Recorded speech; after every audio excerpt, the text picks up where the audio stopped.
Hey, Vaush. Howdy. Let me mute your stream. Couldn't hurt. Hey, VGG. How's it going? They say hi. Okay.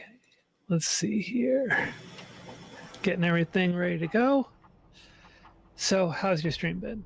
Oh, it's going pretty okay. I have a cat currently blocking my monitor. Here, pigeon, move. Thank you. Oh, But I believe in her ability to change for the better. Okay, she is flopped and is being very cute. This is the good ending. all right. We did mourn the passing of your beloved cat just the other stream. We did remember. A chatter reminded me right at the end. Yeah, I saw that. Someone linked it to me. That was very nice of them. That was Schizo, right? Yeah. I thanked them for Yes, it yes, in I remember saying Discord. thank you, Schizo, which I think is quite funny in retrospect. But yes, they reminded me, and we love them for it. Yeah, that was very nice of them. All right, let me do this a quick level check. Say some things. Yo, howdy, That's howdy. that's there we go. All right. And verify that this is doing what we want it to do. It's looking good. All right. Okay, so let me get a few things out of the way. I'm doing this interview for Terminally Online Productions. It's a collaborative project. The questions were created by a team working on the project, and we've got uh, we've got a documentary series going on for Terminally Online Productions. So we're going to be asking you a bunch of questions that the team came up with. Some of the questions may get into more, like deeper kind of subject matter. So if there's anything you're uncomfortable with, just let me know and I'll back off the question. Otherwise, it's a pretty broad array of questions. Gotcha. All right. Well, I doubt we'll run into anything I take great issue with. All right. The other thing is, when I ask a question, if you could do for me, because of the way that we're going to cut the way we're going to cut the video, if you could just repeat the question, part of the question before answering, that would make it easier for us when in production to get everything nicely lined up, Sure. so that the people viewing it know what the question is that you're answering. All right. So we're just going to jump into it. We're going to go back, way back, to when you first perceived light and were born into the world. That's I don't have many memories from that era, but I'm happy to offer what I can. It's all right. We'll start out pretty basic. Tell us a little bit about your childhood, family, kind of upbringing, siblings, whatever. Well, I was born in I was born to two loving heterosexual parents. Not fashionable these days, but back then we hadn't learned. And really, I mean, with regards to my childhood, I think it's kind of trendy to have something to complain about, but I really can't. My parents were fantastic. Very loving, very accepting. I really didn't butt heads with them that much, I don't think. My little brother was born about 4.5 years after I was born, and we got along just fine until he, hit his teenage years and got crotchety, but that happens, I think, to everyone. And now we're totally fine. So very much a temporary bump in a lifetime brotherhood. But for my early years, I had an interest in tech and nerd culture pretty much from the get-go. So that's persisted, I think. Very cool. Quick thing I just forgot to do. I just want to make sure that on your end, the video that you're sending me is 1080p. It makes it easier for StreamYard when it's recording. It should be. Unless the Zoom Yard or StreamYard changes things, I export my video file at 1080p. All right. Okay. Oh, check the settings on StreamYard. Okay, so Tom is messaging me to let me know. Just double check your video settings on StreamYard, just to make sure. It defaults to 720p. Sure, one moment.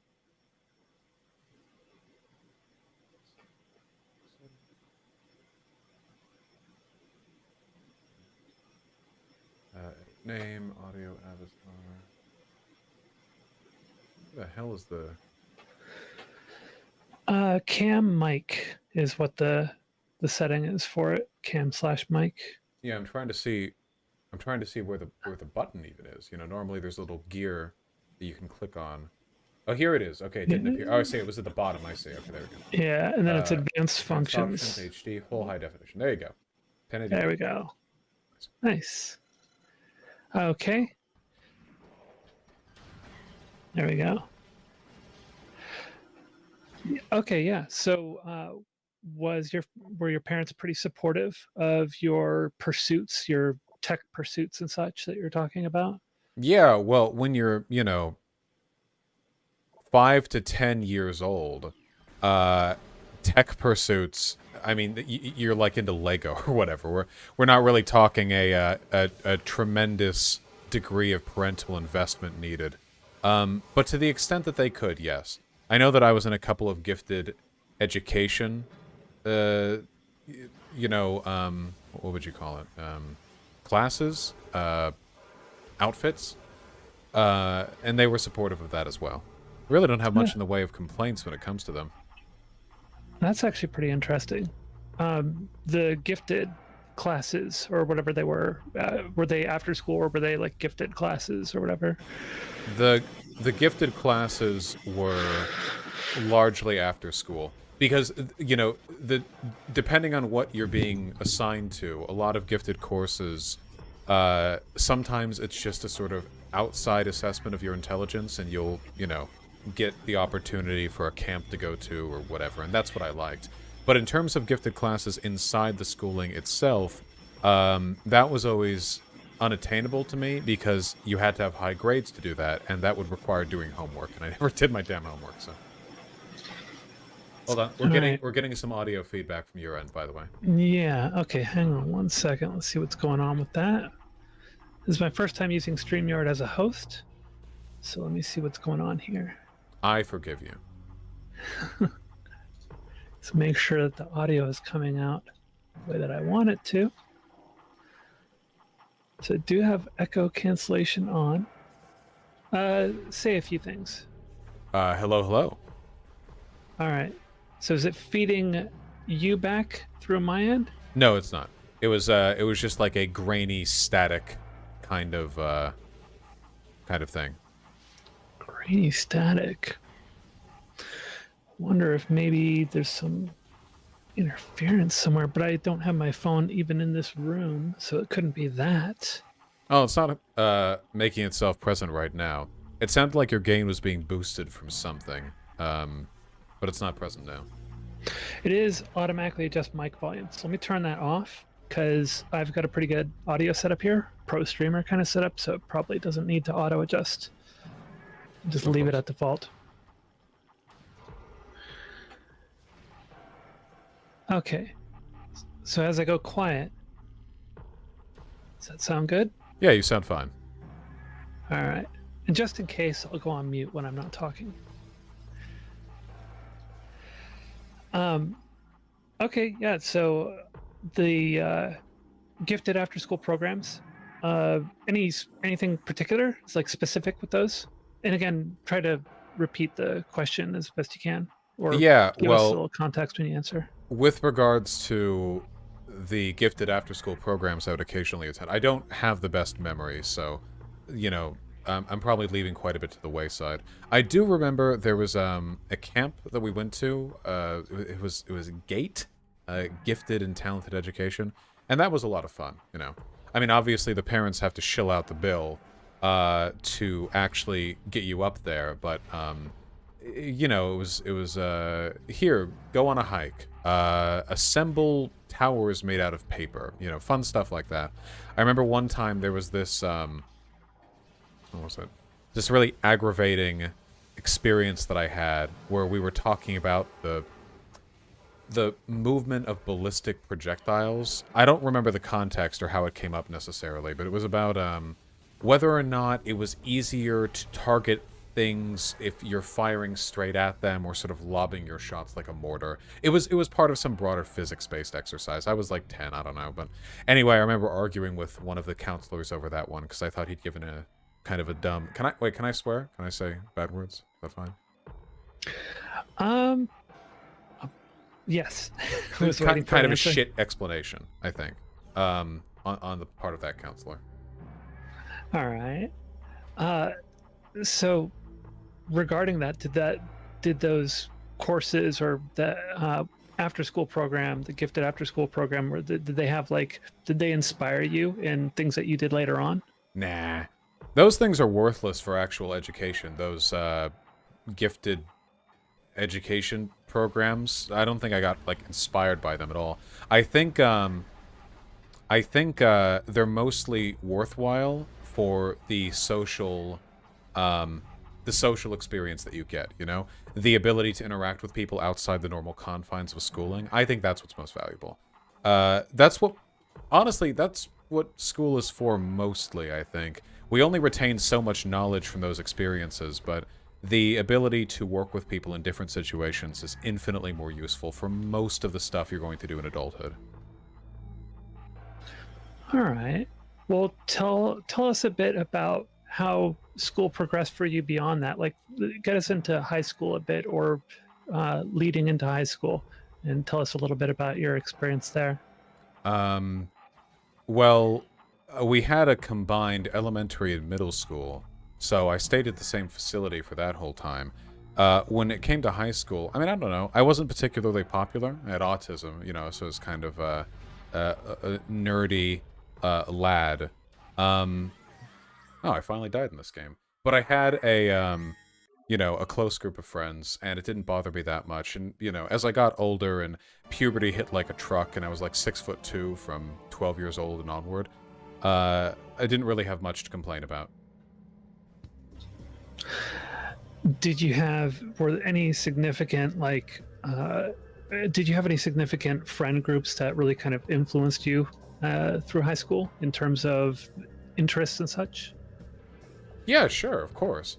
I mean, doesn't everyone have friend groups who motivate their, growth as a person? I had a very different group of friends in middle school than I did in high school. And then, of course, I didn't keep many of my high school friends moving forward either. But yeah, it's instrumental, I think, the growth that you get from all those experiences. Is there anything in particular of those that stand out to you? Not particularly. I mean, I think that when it comes to how you're influenced by your friends, you know, you don't think of it in terms of distinct interactions that take root and change your behavior in the future, you know. Usually it's a lot more vague and abstract than that. It's this general feeling that you get years after the fact, like, you know, I probably got into this because I was only shown it by this person or whatever else. Like, my hatred for Magic the Gathering was probably a product of the fact that I had a friend who was quite into it and would insist that we would play it sometimes at friend, gatherings. So, in terms of that, I mean, you know, the parallels are a little bit more direct. Beyond that, though, I mean, I think it just kind of cemented a general affiliation with nerdy stuff. Maybe art stuff as well. I had an artist friend in high school who I was quite fond of. So I got into drawing as a way of impressing him, I think. Now, you're big into anime. Did this start to form at that time, or is this something that came earlier? A friend of mine showed me Fooly Cooly, which would later become my favorite anime. I think I got into it around then, yeah. Though most of the affiliation that I had for the medium grew independently. But that was probably the instigating force, yeah. All right. Out of curiosity, did you have any significant partners, or sorry, not significant, did you have any intimate partners at the time that came from that period of your life as well? Just fuck buddies. Well, I had a long distance girlfriend from England for a while, and she's quite nice. You know, I'm still in a positive relationship with her. But in terms of immediate nearby stuff, is pretty much just that. Okay. Now, with the sticking with the same period, video games. I assume that you're big into video games, so I assume that played some kind of a role at the time. Can you describe to us a little bit about your interest in video games and how they evolved at that part of your life? Yeah, I don't know if it's so much them evolving. Well, no. My interest in video games has evolved with time, mostly because of League of Legends. That was kind of like a cornerstone for me. So for a long time, I really liked playing games on my own. I thought that it was fun to play video games. I spent a lot of time doing it. I'd get all the achievements if there were any, because a lot of, Nintendo games didn't have achievements. So, I'd have a great deal of fun with it. But then when I got into high school, I started playing League of Legends with my friends, And it was a lot of fun playing with them, but the critical thing about League of Legends is that it's a deeply unfun game. It's extremely aggravating to play. And in truth, you can have fun doing anything with your friends, You can go outside and find sticks on the road and be with friends, and that will be a rewarding social experience. As long as your friends are cool, which they would need to be for League to be fun with them anyway. So I got into this really weird... I stopped playing other video games, It was just like League. I'd play League with my friends, and if I wasn't doing that, I wouldn't have, I wouldn't have the time for other stuff. And I started to dislike video games more and more because, I wasn't getting the friend experience with them. Because if I was playing single-player games, I was the element that allowed me to enjoy League of Legends, which was the company of my friends, it wasn't there anymore. And I think this had a really negative impact on my impression of video games for quite some time. And it was only after I eventually broke away from all those friends, stopped talking to them, stopped engaging with them, that I was able to redevelop an appreciation for single-player games. Since then, that's the effort that I've made. I rarely play multiplayer games, and I try to have as many unique single-player experiences as I can. With the exception of, as is being pointed out, World of Warcraft. But World of Warcraft I found rewarding in ways that League of Legends absolutely was not. And you mentioned briefly there about Nintendo not having achievements and such, and then of course we go to League, which it was going to be PC gaming more than likely, right? So where were you at with that? Did you when did you get to a point of crossing over into PC gaming? Well, it pretty much had to be. It would have had to have been when I went over to college, university, in 2016. Because before then, I only had a Macintosh computer to play on. I got a gaming PC, and all of a sudden I could play any game that I wanted. And that was what pretty much secured the transition. But prior to that, Macs aren't exactly renowned for the accessibility of games on them. I just had a Mac because my dad does software work, with and on them, so it flowed naturally into me owning some as well.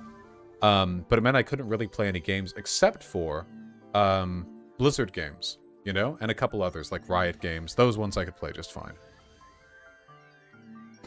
So in your console gaming history, what was your favorite console, and which one did you play the most?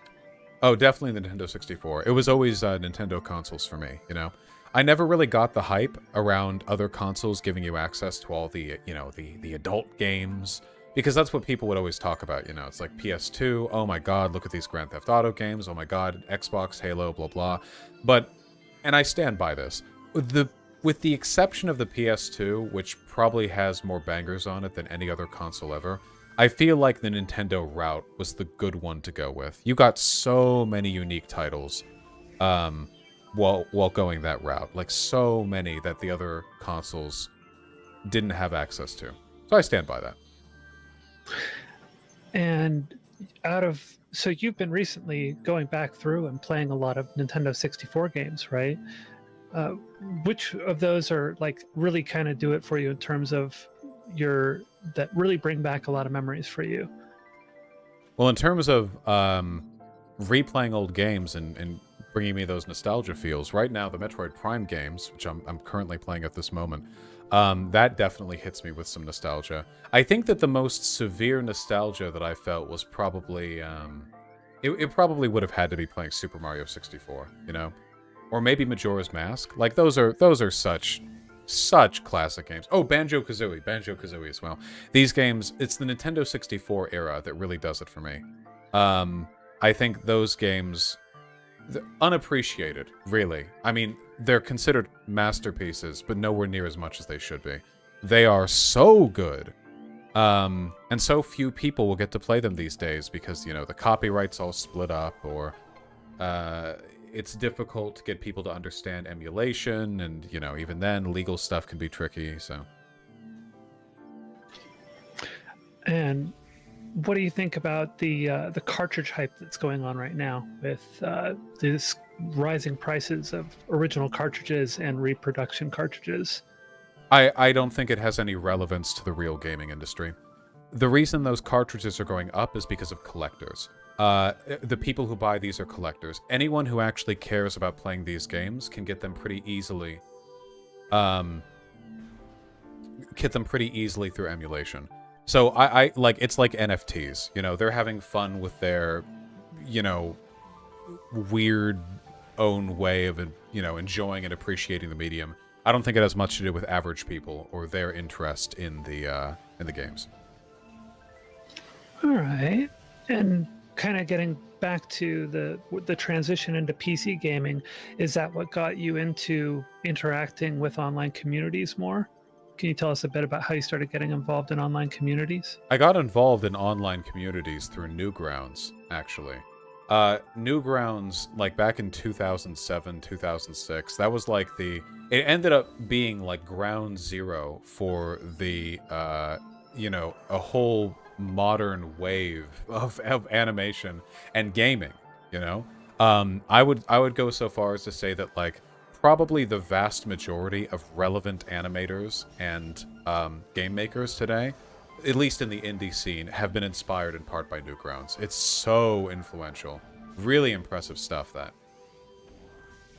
Would you say that Newgrounds had a significant influence in your taste in animation in general? Oh, sure. Absolutely, it had a significant impact. Newgrounds did on my taste in animation. There we go. Phrased the question to the answer there, did I? It absolutely did, yeah. Newgrounds was packed full of so much cool stuff back then, you know? I'm sure it's still cool today. I haven't been there in a really long time. But I remember, like, Madness Combat, or, like, what was the owner's name? Tom Fulp? I think that was the name, something like that.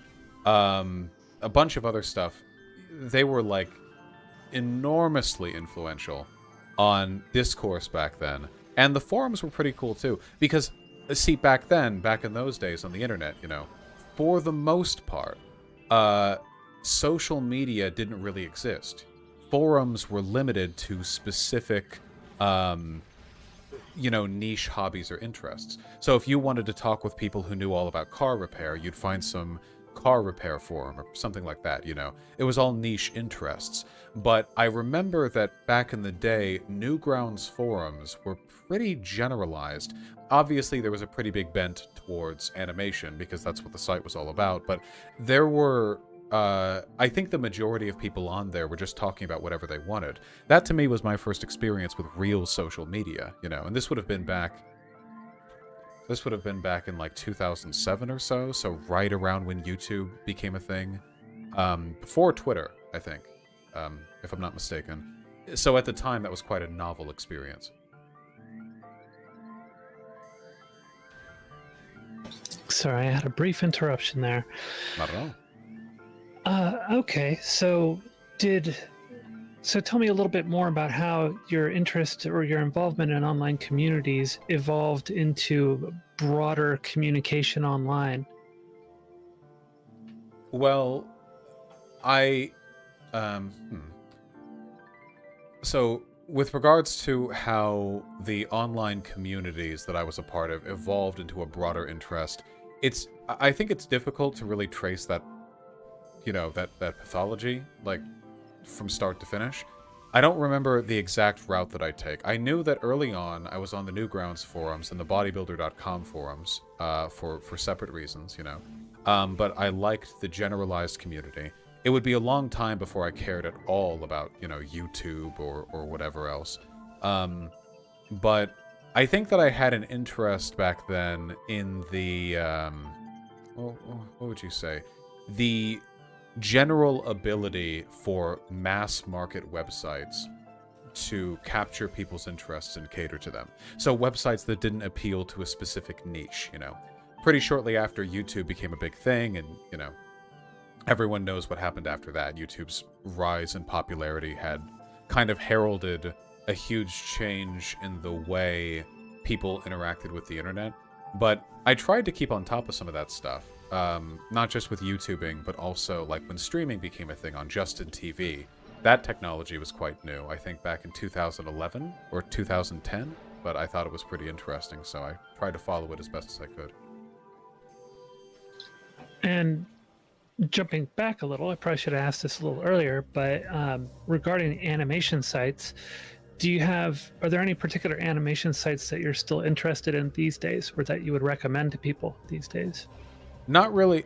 There aren't any animation sites that I would recommend to people in general because I don't really follow them. Most of the animation community these days seems to operate on YouTube, There are animators and, they'll be like, once every 2 weeks they'll post some like 10-second voiced short, and, usually they're kind of horny, these things, and, people seem to like that quite a lot. One thing that bothers me, though, or one thing that's a little bit unfortunate, is that, look, first of all, animation is really, really difficult, okay? I don't want to besmirch anyone who wants to monetize the hard work they put into that medium. But back in the day with Newgrounds, there wasn't really a profit motive in the way there is today. All the way back in 2007 or so, I don't think people making, like, money off of their contributions to the internet was anywhere near as common or as easy to do.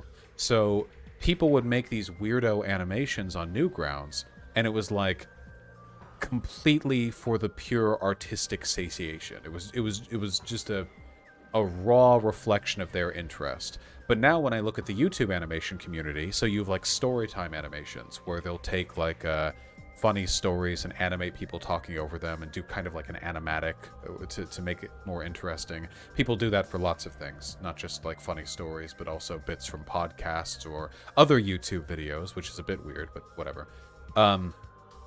And you also have like the horny posting. But back in the day on Newgrounds, people would just post the wildest shit. Like for nothing, and it could have taken months for them to make it, and they just do it because it was fun for them.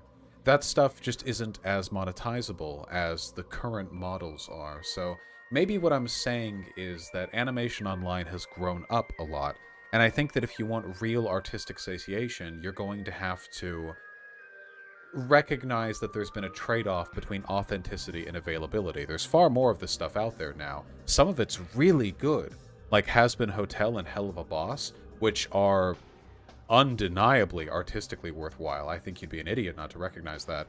But you're going to have, I think, a lot more to wade through to find it. So in essence, pay attention to what's going on YouTube, follow Western animations, and don't get disheartened if you have to wallow through quite a lot of crap to get to it. All right. And now we're going to jump into some of the meat of what it is that you do still to this day. I love meat, much to the chagrin of my vegan followers. Where did your interest in politics begin? So I used to think that my interest in politics began rather late, like around 2011. But I actually was having a bit of a brain blast recently, and I remembered that there was a very odd political blog that I followed back when I must have been in middle school. And this guy I think he was an anarcho-capitalist, the real picture model of one, fedora and all. And he would talk about his maybe somebody who's watching this right now, maybe they'll know what I'm talking about. Their name had pigeon in it. Pigeons. Something about pigeons. That was part of their branding somehow. Anyway, it was one of those personal websites, you know, GeoCities tier stuff that you don't see today. Like a person wants a website, they'll make a website and call it like, you know, the Vaush zone, and it'll be like, here's the music I like, you know, here's a blog where I post my thoughts. Like that stuff doesn't really exist as independent, you know, site anymore. It's all funneled into existing social media. But I guess I have my own site, but it's not really for that purpose. The point that I'm getting at is that look, some of his political views may be a bit reprehensible these days, now that I know what I'm talking about, but he was one of those you know, wouldn't the world be easier if the government would just leave everything alone and we'd let private corporations and people's ingenuity take care of stuff, you know? Wouldn't things be better if this, that, the other? Shouldn't we just stop talking about race relations? Aren't we belaboring the point? Blah, blah, blah. It must have been sometime after Obama was elected, because I distinctly remember a little bit of one of the blog posts, which was about like, okay, listen up. Obama's been elected. We can't keep pretending racism is a problem anymore. You know, that sort of thing. Which is obviously ridiculous, you know. It's a very stupid argument, but it is also one that he made. I remember my dad got mad at me one time for looking at this, because I was looking at the blog and repeating arguments back to him. My dad got quite cross with me because, you know, he's always been a progressive liberal, bordering on socialist now, I think. So yeah, he was very irritated. Anyway, I think I was mostly being contrarian. You know, my parents were progressive liberals, so I'll read the ANCAP blog. Eventually, I moved past that. Throughout high school, I was kind of just sort of a lazy libertarian, you know, just vaguely a believer in the virtue of letting people do whatever they want without government regulation. But it wasn't like a super principled thing. I don't think I was ever heavily reactionary. The worst things I ever believed would have been sincerely like, you know, we don't need feminism because everybody's equal now. That kind of thing, you know. Not actually a hatred towards a minority group, just a very misguided belief that, you know, things have already been sorted. Which can be quite problematic in its own right. Not saying that's not the case, only that it's, you know, not the same as outright hatred. So that was the case up through, well, high school. And then eventually I went to college. That would have been in 2012. And I became a leftist shortly after. So it's all true what they say about college turns you into leftists? Depends on your professor. I had a really good sociology professor. See, I was interested in social sciences because I had a comparative government teacher. They were called Professor Hinojosa. Real cool guy. And he was a... you know, he was... I don't know if he was a leftist, but he was definitely not right-leaning. We learned about the different governmental systems across the world. You know, it'd be like, you know, here's what's going on in Japan, and here's what's going on in Russia and Turkey and the UK and Mexico. And you learn a lot when you're comparing your government to others. Oh, why do we have a bicameral legislator? Why don't we have this, you know? Anyway, after that, I got an interest in social sciences, which I pursued by taking poli-sci in college, until realizing very quickly that I hated poli-sci because it doesn't encourage much in the way of prescriptive judgments, if that makes any sense. Like, in poli-sci, you know, you learn about this, that, or the other. Oh, why do governments do this? You don't really learn good arguments for why they should or shouldn't do something. It's really all explanatory, which I found unsatisfying. So I switched to sociology, had myself some good professors, and then, yes, kablamo, now I'm a leftarino. Okay, yeah, because that was going to be one of the next things I was going to ask about, was what inspired you to get into sociology. Well, I was... If you want to expand on that at all. No, yeah, well, I was inspired to sociology, I think, mostly because political science was dreary. And borderline... It just felt Machiavellian, you know? Oh, why does the government do this? Well, it has to, because this... It was all, what's the sociological lens of analysis I'm thinking of? Structural functionalism? You know, why are things the way they are? Oh, well, there's a reason why, you know. A structural functionalist could justify slavery if you gave them enough time. You know, oh, well, why did they need this? Well, the cotton would have been too expensive otherwise. Crap like that. Not my preferred mode of analysis. So, I moved on over to sociology. There was a professor who gave me a copy of Rules for Radicals, which is a based and red-pilled book. Moved on from there. All right.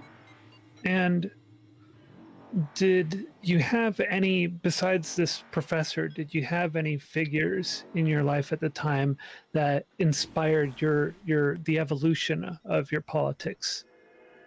Anybody that come to mind that really stand out? Frederick Hampton was probably the figure who inspired my leftward move the most. I find him quite inspiring, even today. Of course, he's dead. He didn't talk to me, but I think that his tragically short life is very instructive. In you know about the end of history theory? Are you asking me? Yes. No, I'm not too familiar with that. Well, it's a deeply liberal proposition. The idea is that, and this was devised in the 1990s, I think, but the idea was that history is done.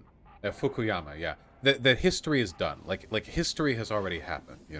We have our suburbs, we have our metro stations, we have our 1990s era post Cold War geopolitical situation. History is done. Modern liberal democracy is the end point of history, and that from now on, all we really have to do is maintain what things are, and that's it. There's nothing else to worry about. Now this is, of course, a very patronizing theory of the world, and it's very stupid as well. But people believed it, They legitimately believed that we had arrived at, like, the end game of history. I mean, Marx was rolling in his grave. Now, I liked Frederick Hampton because, the government killed him. Unambiguously, the government killed him. There's no two ways about it. They put a hit out on the man. And they did so in spite of the fact that he was, just like a young guy, because his words were threatening enough that they were willing to risk it. They were willing to risk the necessity for a cover-up, the investigation, the implications, the loss of trust in government, all of it. He was that threatening.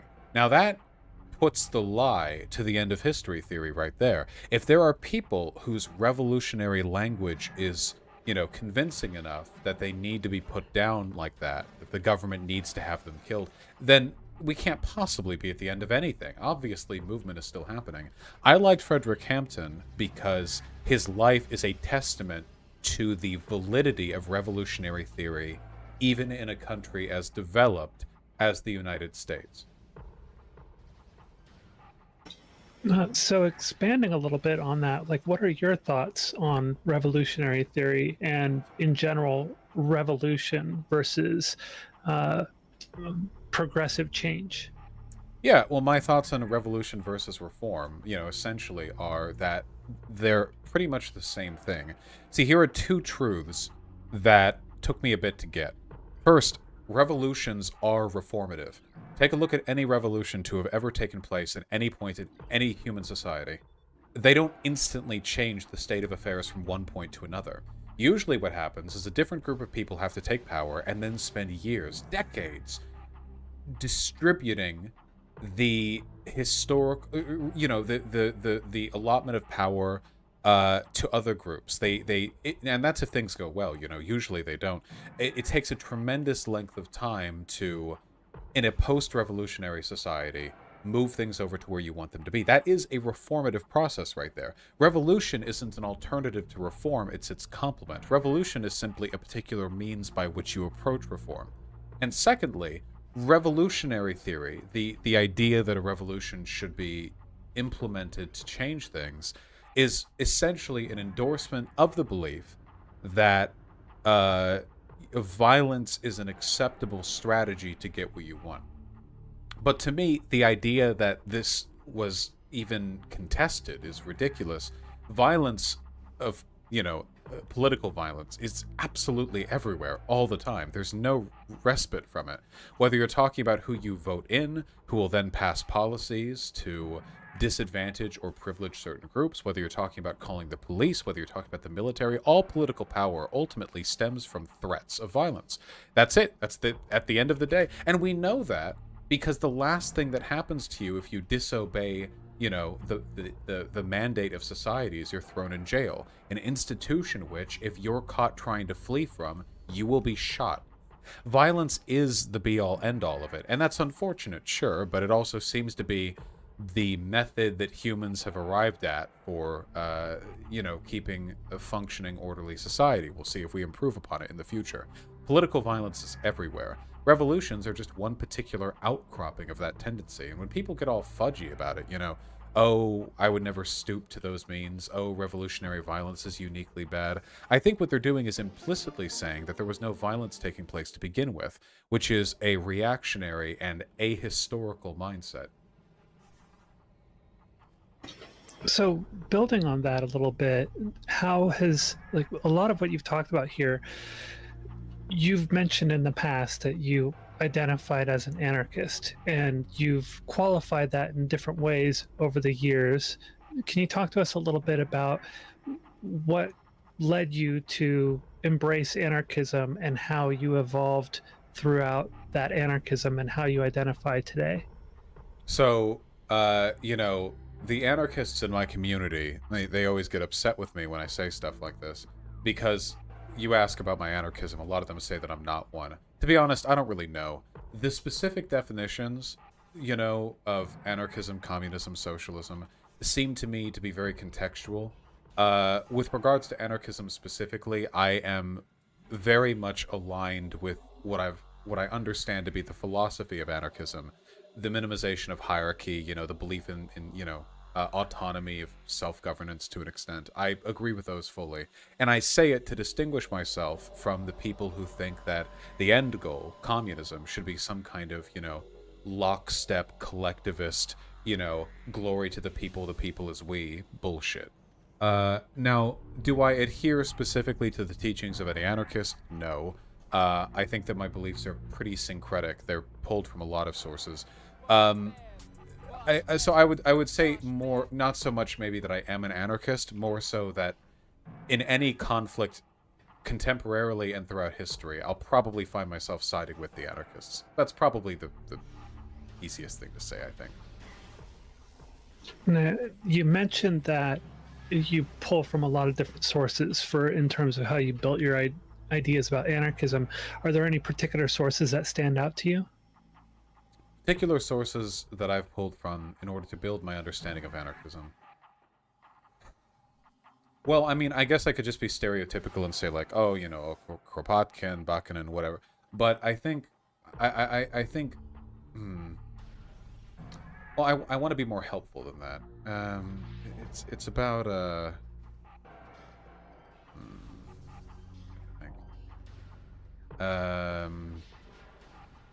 sources.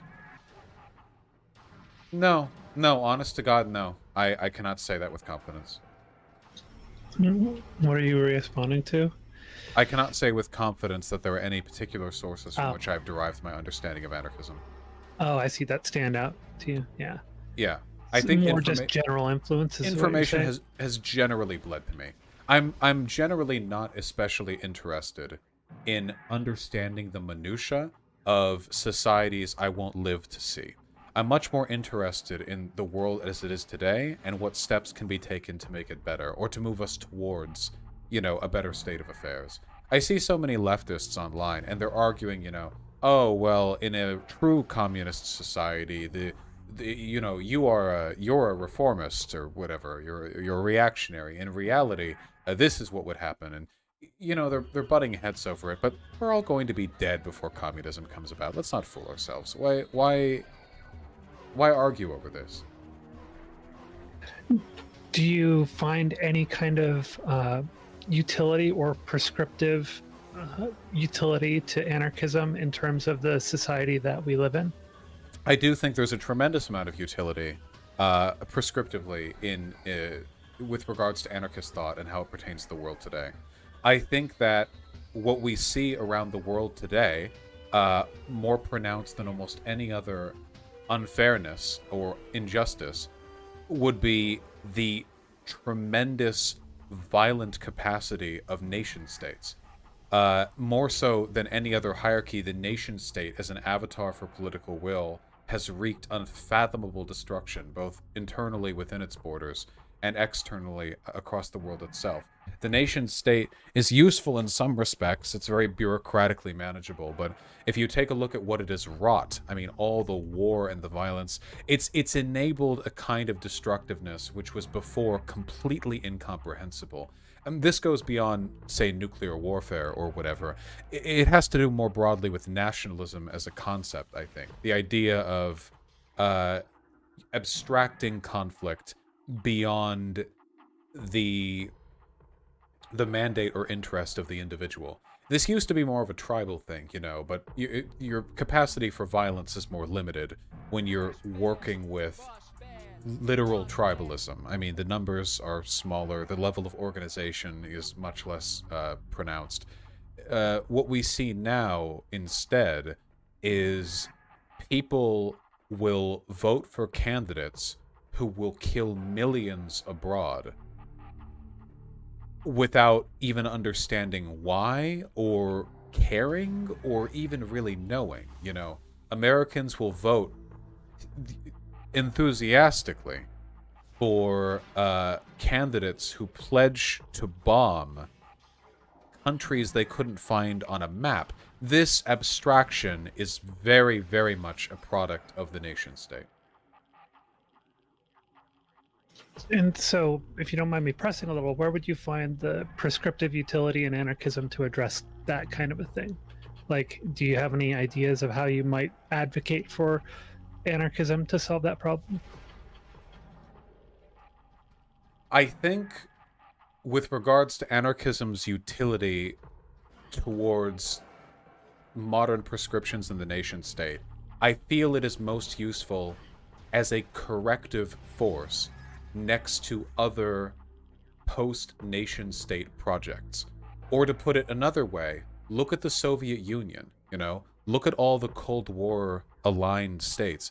These nation states purported to be proletarian, but in reality, the full weight of the nation state was brought to bear. They were no better in that respect. In some cases, they were arguably quite a bit worse. I think that there are a lot of modern revolutionary and reformist socialist projects that are unduly optimistic about the potential for the nation state to be an agent of good change. So anarchists are a necessary corrective force. There's a reason why the so-called communist revolutionaries, Lenin and what have you, killed anarchists first. Lenin killed the anarchists before he'd even finished winning the goddamn war. Because they were the most immediate and the most prescient critiques of the system that was to come about. Or critics, I'm sorry. Because they were the ones who understood most directly how much harm could be brought about from the incorporation of socialist language into nationalism, stuff like that, Miserable business. All right. We're going to talk a little bit about your coming into watching streamers and such, which of course is going to bring us also into the world of like Destiny's community. So I want to kind of lead into this with, tell us a little bit how you got into watching streamers. Who were some early influences for you in terms of streaming, and what was it that you enjoyed about watching them, and how you got involved with their communities? Well, I've always been, as I said earlier, I've always been really. Oh, sorry. Repeat the. As for how I got into streaming, or the streaming community, I should say, I've always been into Blizzard games. One of the reasons being that they were one of the few companies to make their games accessible on Mac and PC. Which, back then I had a Mac, so I was kind of limited. And I really liked StarCraft, the original, which was also on the Nintendo 64, funnily enough. I was really quite fond of it. And when StarCraft 2 came out, what was that, 2011, chat? Do you know? 2011, something like that. When StarCraft 2 came out, 2010. Oh, wow. God, it's been a while. I was really interested in playing it. I bought the game, and I heard there were people playing StarCraft 2 in live streams, which was new technology at the time. The idea of essentially creating a YouTube video live, you're broadcasting that stuff immediately. At the time, Justin TV was the big Western outlet for that technology. I think that the Koreans had already, developed things quite a bit on their end with regards to the accessibility of live streaming. And they were also, the Koreans, they were very into StarCraft, still are. There were a couple of people I watched. Destiny, back then, largely a game streamer, was the person that I watched the most, because, he was a firebrand and, very, very loud, which I appreciated.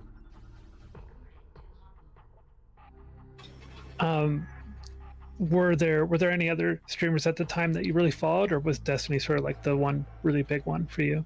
No, that would have been the big one, yeah. The other, at the time, you have to understand, the technology was so janky. There were so few people doing it. And the view counts back then were not high, by the way. The view counts back then, I mean, the biggest live streamers back then, 10 or so years ago, it'd be like, you've got 100 people watching you. And that was a huge number. So there wasn't that much going on at the time. And I don't think the tech was taken very seriously. So yeah, it was a small fish in an unbelievably tiny pond. All right, that makes sense at the time. So tell us a little bit about how you became known as Irish Laddie. Where did that name come from, and what did it mean to you? I became known as Irish Laddie way back early. In my 2nd grade computer class, not computer science, but like computer class, like they'd teach you basic email literacy, stuff like that. Back in the day, I was asked to create an email handle, as we all were. And at the time, I was really obsessed with my 1/4 Irish ancestry because, I was a stupid kid. I was like 8 years old. I don't know. I was really, really obsessed with it. So I was like, all right, I'm going to be Irish Laddie, because Laddie is something Irish people say, right? Well, mostly associated with Scottish people. But again, I was in 2nd grade. And I just went ahead with it. And I kept that for quite some time, Only recently with my modern career have I rebranded away from that particular moniker. Yeah, you certainly got a lot of mileage out of it if it went back that far. Yeah, seriously. Well, because the issue is, it's about maintaining a consistent personality online. If you're known as Irish Laddie on one site, then you make a new account on the next site, and it's like, well, you have to keep the same name, don't you? Because, otherwise you're, because otherwise you're, it's going to be confusing and you can't remember. So it's difficult to rebrand, I think. But I'm glad that I did eventually. So tell us a little bit about your earliest interactions with Destiny. How did you start interacting with him? It would have been, I think, back around 2013 or something like that. He was kind of a libertarian reactionary back then. And I was on the road towards being a leftist. And I remember the first time that I called in to his stream, you could message anyone on Skype back then. I found his Skype handle, and which was public. I didn't go to snoop for it or whatever, but I started spamming him, and I was like, hey, that's a hot take you've got there, buddy. Hey, how about you debate me, buddy? Whatever. And I went on and talked with him for about an hour. I think it was on feminism or something like that. Or maybe even Anita Sarkeesian. That would have been around, what, 2014? So that would have been later. It might have been something before that. I don't quite recall.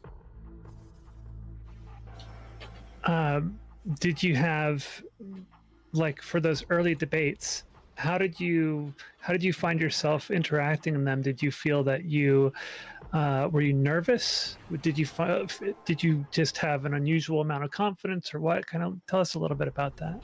I've never been nervous calling into anyone's stream or doing anything in public ever, really.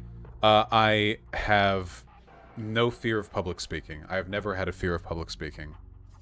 I mean, I might get slight jitters a little bit if it's like a very large figure or if there's some circumstance where things are more difficult than they normally are. But for the most part, it's just not something that really bothers me. I love public speaking. I was public speaking back in school whenever I got the chance to, way back when. Like every time there was a class presentation, I would like try to volunteer to be the one to say it out loud. Anytime you had to read a passage from a book out loud, I'd try to do that. I just really like public speaking. It has carried through with me to this day. Actually, the funniest story I have of impromptu public speaking, when I probably shouldn't have been doing it, was there was a friend of mine who, back when I, had just barely met them, they were like, "Oh, do you want to come with me and do this?" My uncle, or there's a wedding taking place. I have an extended family member who is having a wedding. Would you like to come and help out arranging things, organizing, whatever? And I did, and I had a good time with that. And when the actual wedding ceremony took place and people were being asked to go up and speak for the, the amusement of the guests to the bride and groom, I actually went up there despite having never met them before. And I gave a pretty damn good speech, too, and everyone clapped. Except for real, though, not like fake clapping. It was actually, they really clapped. All right. So out of those debates that predate your streamer career, out of those debates with Destiny that predate your streaming, which of those debates stand out for you the most? I don't remember any of them. Oh, sorry. With regards to those early debates, I don't remember any of them. There were recordings of a few of them online. I think just spread across old YouTube videos and like his old accounts and stuff like that. But I don't recall them really. I understand one of them was about... I remember one of them was about Anita Sarkeesian and the Shit Reddit Says subreddit. And I know that one of them was about whether or not we should be done talking about racism, like if it's worth continuing to talk about. But that's all I recall. I think there were like 6 or 7 discussions. I played League with him at some point, but the details are fuzzy. All right.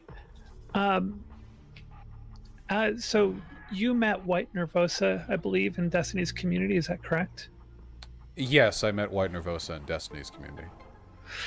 Mind talking a little bit about your background meeting White Nervosa and how that turned into you two knowing each other? Oh, yeah, well, with regards to how I met White Nervosa, White Nervosa used to stream quite a lot, I think, at very late hours. Not the most very vampiric streaming hours, okay? But I think there was well, I know White Nervosa came to be a part of my community of her own volition. Like she would chat in my chat when I started streaming and stuff. I don't recall the details of how we first started speaking though. It's actually lost to me. It must have been around 3.5 years ago, something like that. And eventually she helped make my website. I know that I played D&D with her. I feel like I should have more memories of this, but I really do have a tragically bad memory. I'm sure, I'll get a DM from her after this, and she'll be like, "We met here," and then I'll remember, so my memory getting jogged. Yeah, I was going to ask you a bit about how it is that you and White Nervosa kind of got working together on streaming, your website, etc. But we could talk a little bit more about like what inspired you. Let's go into like what inspired you to get into streaming and how it is that you started out your community. Well, with regards to what inspired me to get into streaming, after I graduated from university, which would have been in 2018, I had some trouble getting a job. I graduated from the Northern Californian University, Humboldt State, which is out in the middle of nowhere. I mean, it's just buried out in the redwoods. There must be fewer than 50,000 people in the adjacent towns, all combined. Probably no more than 250,000 in the entire county, and I think it's the largest county in all of California, too. It is rural, And when I graduated, I had trouble finding any job. you know, I wasn't being real picky about it either. I just couldn't find anything. The issue is I didn't have a car, and because everything's all spread out, it's really difficult to get something that's within walking distance. The public transportation was miserably bad, and you know, carpooling can be difficult because most of the people there are students, so their own schedules are quite hectic. Not everyone has consistent work hours. It's all about car dependency, really. So I couldn't get work for like 6 months, and I was just burning through money. By burning through, I mean we're talking about a very slow burn, like on a candle wick. I was like spending $25 per week on groceries, which for a guy my size is about as limited as you're gonna get. Um, but anyway, I had all this free time anyway. So I was playing a lot of video games. Because you know how they say if you're unemployed, treat your unemployment like a job? You know? Spend 8 hours a day looking for jobs. There were not enough jobs to look for them for 8 hours a day. That just was not an opportunity. That wasn't viable. That didn't mean anything there. I was waiting for stuff to pop up, really, or for, you know, a friend to come through with a link, anything like that. But it wasn't working. So, I, how do you say? I expressed my frustrations online, and there were some people in Destiny's community who were interested in seeing me stream, which was a subject that had been posited a few times before, because I was a fairly prominent chatter in Destiny's community. And eventually, one of them actually gifted me a $150 microphone, a Yeti Blue, which I still have actually right behind me. And I mean, I didn't have the money to spend on anything streaming related, but if somebody was going to gift me a microphone, then yeah, sure, okay, I'll stream, sure. So I started streaming on my laptop. I had no cam, and a couple streams in, somebody gave me the money to buy a Logitech C950, which was a very cheap webcam. Also the one that I used for the first 6 months or so of me streaming.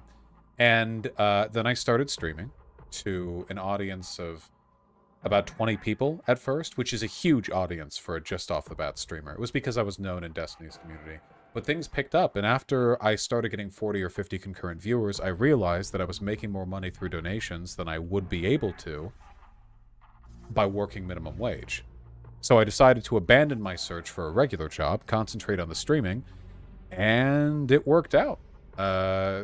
Crazily enough, that actually did end up panning out. I've been tremendously lucky in that respect.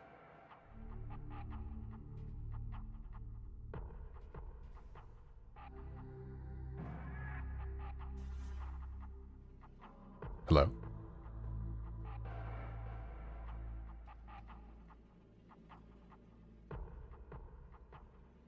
How ominous. With the music and everything. Let me see.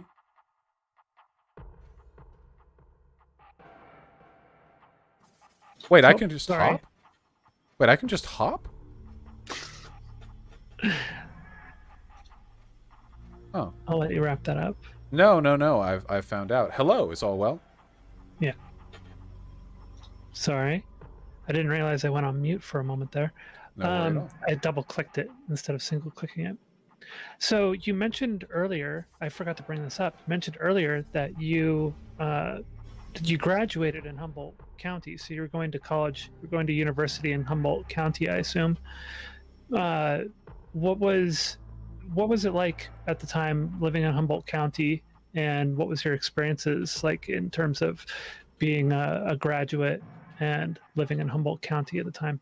Well, Humboldt County is beautiful. I enjoyed living there, if for no other reason than because living amidst the redwoods is really unique and really quite spectacular. It's unlike any other place I've ever lived and probably will live. There were a lot of hippies in the Humboldt County area, which I don't care for. I don't like their vibes. But altogether, people there were quite friendly, you know. The weather was agreeable, though it rained far too much for my taste. And the university was beautiful, mostly because of the scenery, not because of the actual architecture. Unfortunately, the architecture was not the nicest I've seen of state universities, I'll say that much. with all of that being said, um, the experience I had there was still fairly negative, I think, because I like living in big cities. I like having stuff going on around you all the time. I like that.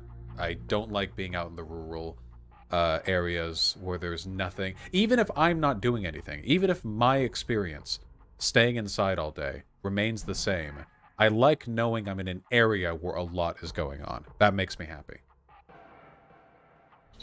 All right. Yeah. Should have asked that earlier, but I completely spaced on that one. Um, so once you got to the point where you started streaming, you had specific topics that you were covering at the time early on. What were some of those topics? Like, what was sort of a lot of what you covered at the time? Early on in streaming, the topics I covered were, I think, largely incel stuff. It was mostly me arguing with Nazis and, like, talking about men's rights and incel stuff.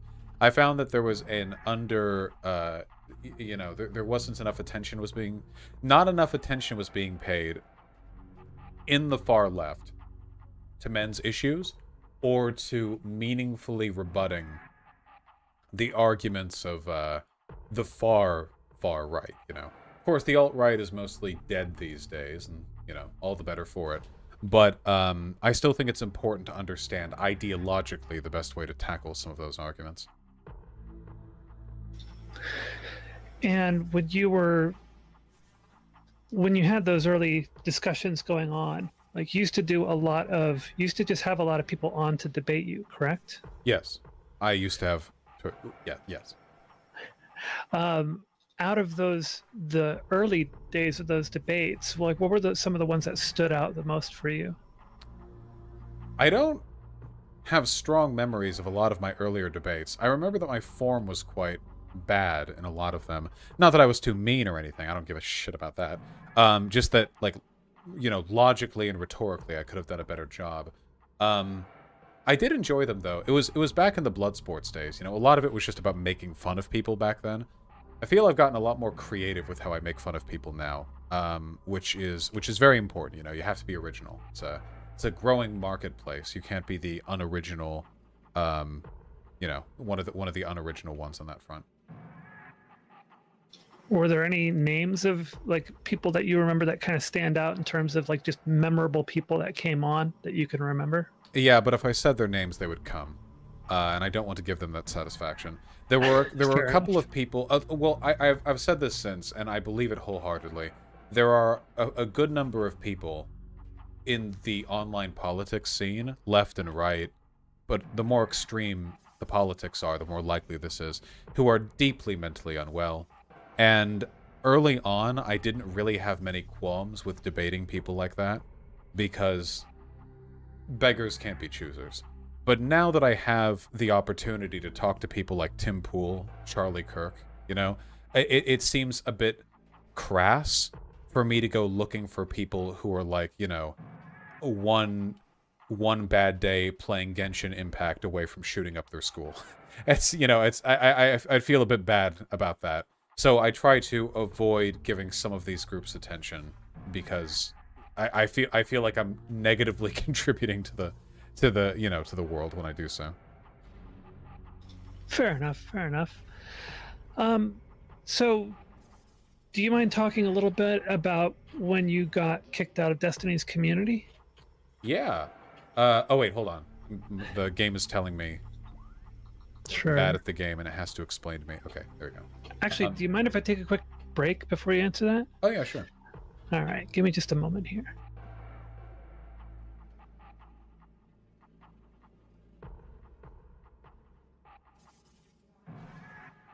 Beep beep. How you doing, chat? What's up? Got to think on this one? No, I get it now. I understand the form of the puzzle. You have to alter the bottom to maintain. Yeah, okay, I get it. This guest is really cool. This guest is a part of the community. Zonia has been with us for quite some time.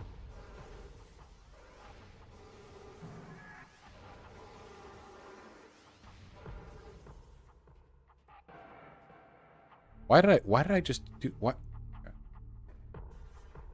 Not what I expected from this interview. Nor I, but it's Always welcome. I love talking about myself.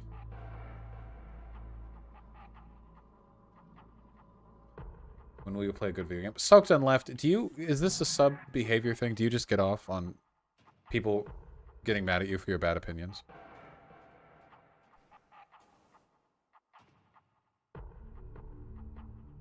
My god. Wait, I can't get in the... Wait, how...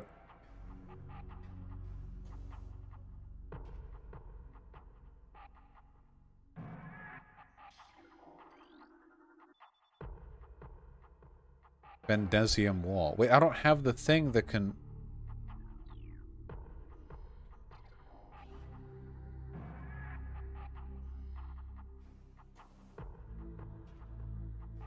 Bendesium wall. Wait, does this mean I can't go this far? Yes, I am back.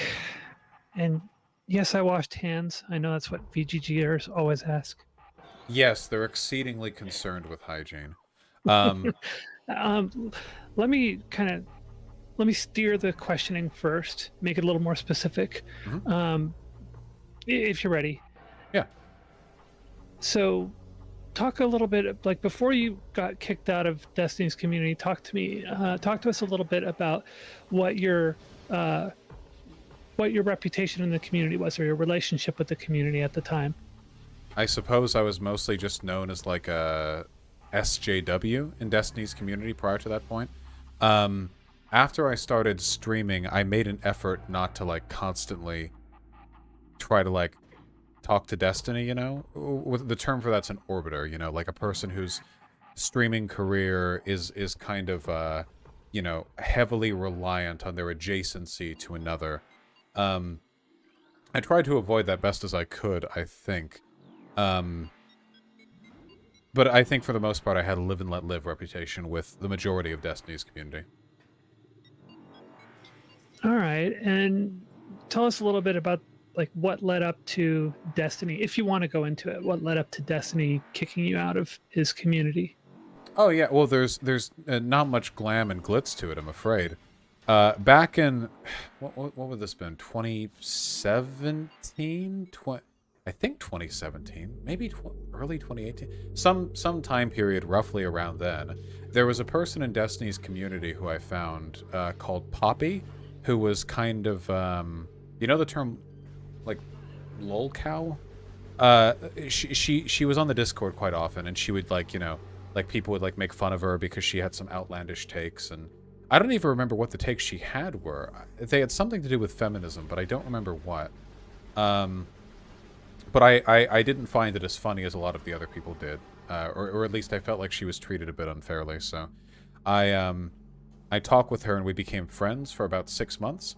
But I was kind of creepy with her during those 6 months. I think like I was maybe a little bit unjustly forward in being a tad like flirtatious, or what's the term, lascivious, a little sussy, as my chat is indicating.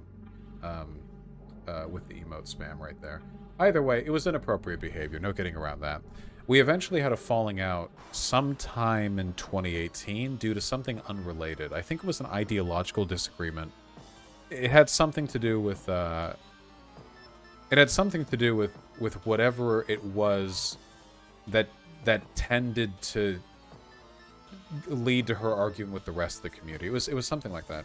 But anyway, so that all happened. And then, you know, sometime after that, like in mid-2019, she and we quite didn't like each other, you know. The logs of our conversation got over to Destiny, so Destiny removed me from the Discord. Under the, you know, the alleged notion that I was being predatory on there, which I think is completely untrue and not supported by the facts at hand, but I do maintain the original behavior was quite bad.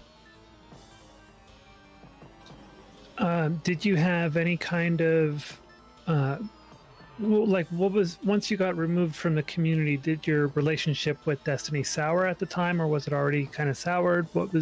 Tell us a little bit about that. Definitely soured a little bit. He was very performatively condemnatory in the whole log reading. Yeah, like, you know, it was like, read bits of it out loud on stream, like, oh my god, this, that, or the other, you know, bring me on to talk, condemn me, that sort of thing. Which, to be fair, is something that I might also do to a person who I thought was behaving really poorly in my community. Though I'm not entirely sure if that behavior was warranted. It felt like very, like, targeted, or like, the scales were weighed on. I don't think Poppy even wanted those logs to get to Destiny. If I remember correctly, I think it wasn't even, like, she specifically wanted it to not be public. I don't remember. Again, I don't want to, like, suggest anything that might not be true, because it's been a few years. But anyway, it definitely soured after that, and after that I was definitely out of the community, which probably ended up being good in the long run, I think.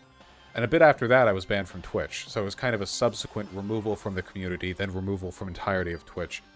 So I started on YouTube, and that's where I was for about a year afterwards.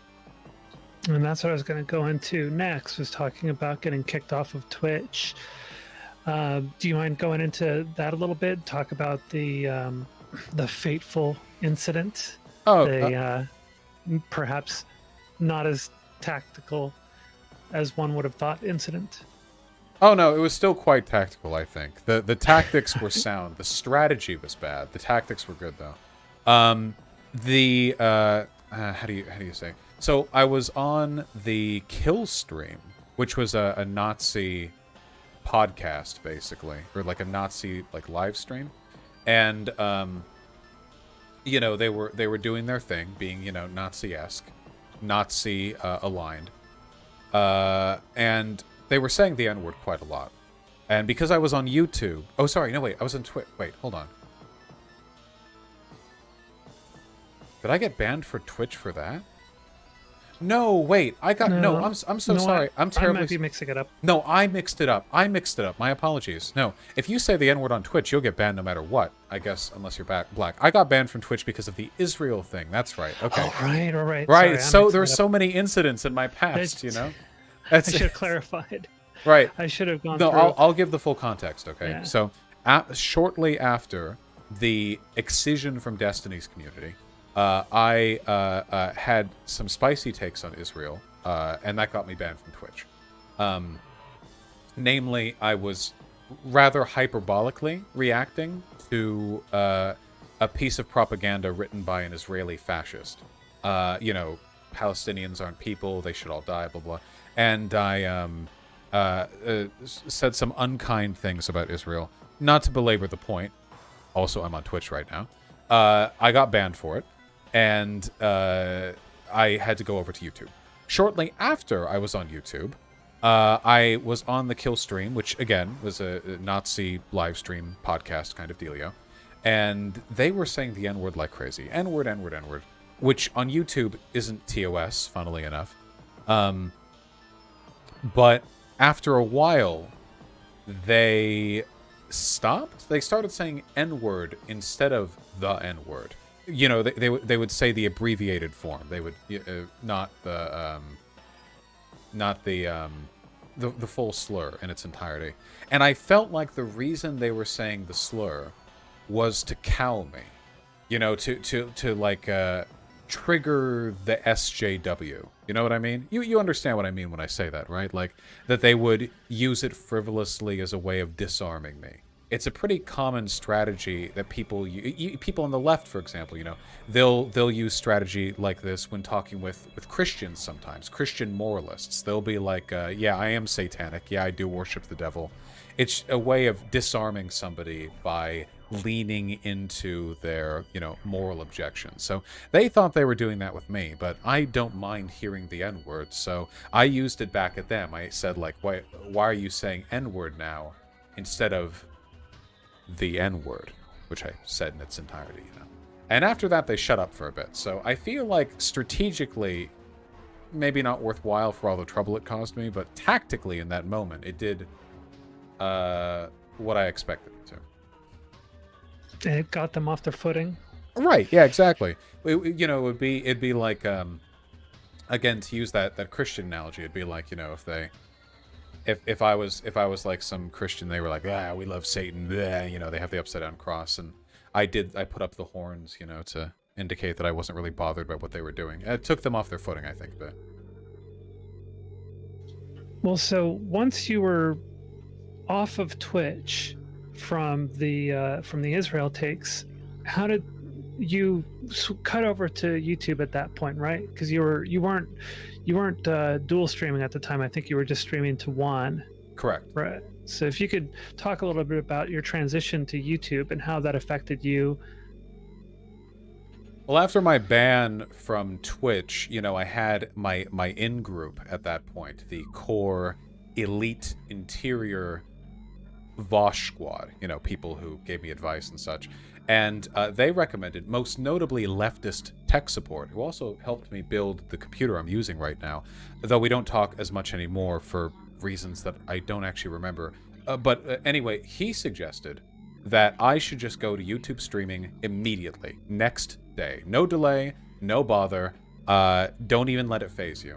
Which ended up being the perfect advice, you know. The last thing that you want is to give the impression of no longer existing online. You know, you get banned from Twitch for a week, you get banned from Twitch permanently, and like your fans kind of fall off, and not all of them follow your Twitter, so they don't know what comes next. What you want to do is be there immediately. And so we did. So I streamed on YouTube. It ended up being great for my career, by the way. YouTube streaming is still underutilized, with features Twitch doesn't have, like VOD rewinding and playback. Really useful stuff. Also, it made me a huge fish in a small pond. At least eventually it did. Because pretty soon, you know, the 2020 election would start rolling up. And that, I mean, obviously that's a huge career enabler for somebody in my profession.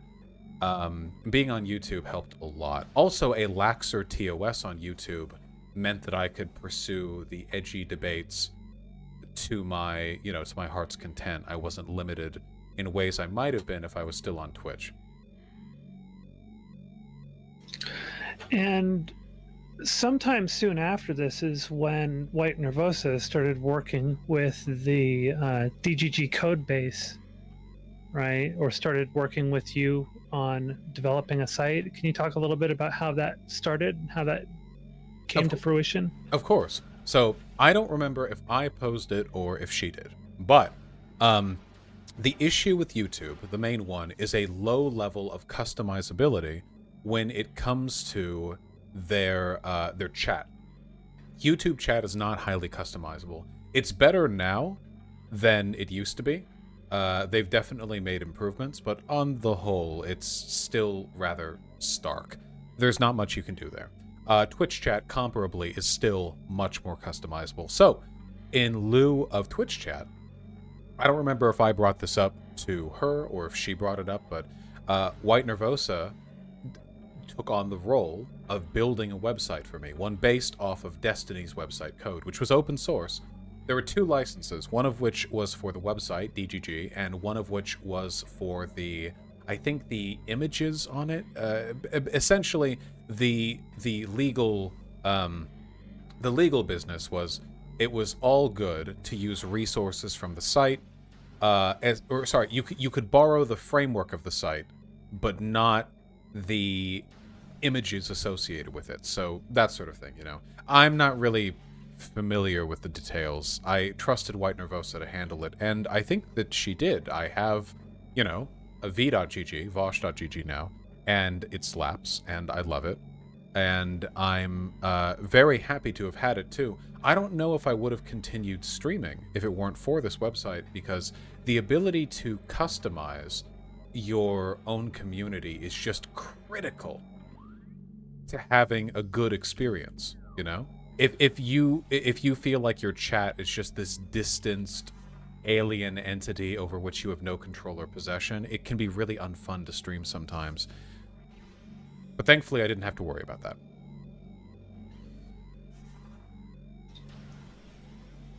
So with the website, did you find that did it take time to get people to migrate over from YouTube to the website? How did that go for you? It's still taking time to get them to migrate over. YouTube chat, Twitch chat. A lot of them are mobile viewers. The framework of this site is difficult with mobile. it's something that can be worked on, but I think it's not entirely possible to fully overcome. Destiny's website, for example, is kind of fucky on mobile too, and that website's been around for 10 years. So I'm willing to bet that if the issues are persistent there, it's probably again, I know nothing about website coding. Mobile issues aside, and I think it's perfectly viewable on mobile. Mobile issues aside, I think that the experience on the website is quite awesome. Especially, all the emotes and better VGG, and you have the emote modifiers that you can add, which are particular to our site, and lots of fun stuff like that. Combos, and of course you get to be on my, screen instead of just chatting into the void. So, hopefully that's enough. And around this time as well, you had something that you were developing at the time as you were coming up with these arguments, and as your streaming evolution, or as your streaming evolved, you were building, at the time, I believe it was called the Ultimate Research Document. Yes. Can you talk a little bit about that? Certainly. Its formation?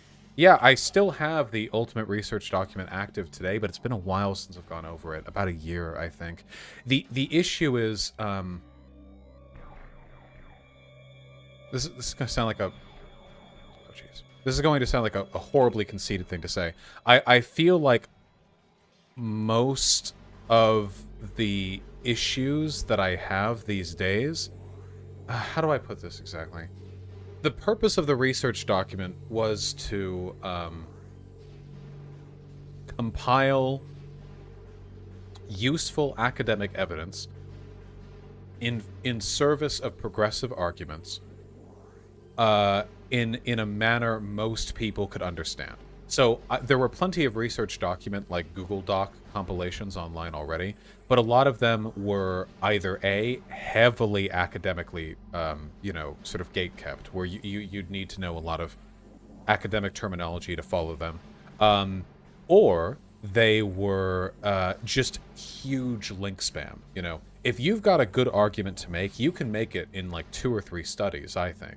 The right meta-analysis, the right collection of data, that's all you need. You don't need 500, and a lot of them wouldn't be like very well cited. It would be like a news article, but the news article would link back to a citation of dubious relevance and stuff like that. So I thought, why don't we use my minor understanding of academic terminology from my sociology degree to vet some articles and put them behind some really easy to understand summaries that anyone can use and get through. And by the way, I think that my research document is wonderful. It's just not as big as a lot of other people's. What I want to do is more research streams, but the fact of the matter is, I've already won most of these arguments. I could research more trans stuff if I wanted to, but what's the point? The issue isn't really with, understanding the science behind this stuff. It's that people don't want to hear the science, You can research and memorize data all you want, but if anything, I feel like the best document I could make is one of talking points. Sometimes I do find subjects worthy of research, because they're new. Usually they're novel. But if a talking point has been out there for long enough, and I feel the need to argue against it, it's probably not in need of that much research to take down, And another thing that was, I think, was taking formation for you at the time, but maybe it happened a little earlier. I think it's also apt to bring up now with the resurgence of the xenogender discourse. But you seem to express that you were a gender abolitionist around the same time, if I recall correctly. What kind of built you to that conclusion, or to that mindset, and where would you consider yourself on it now? So with regards to gender abolitionism, I'm still very much a gender abolitionist. I think that, so this is distinctly a sort of a sociological way of looking at things, but the sociological mindset, it's one in which you don't take anything's necessity for granted. If something is accepted, you have to ask why. Now, gender is a pretty widely accepted thing. We don't question it that often.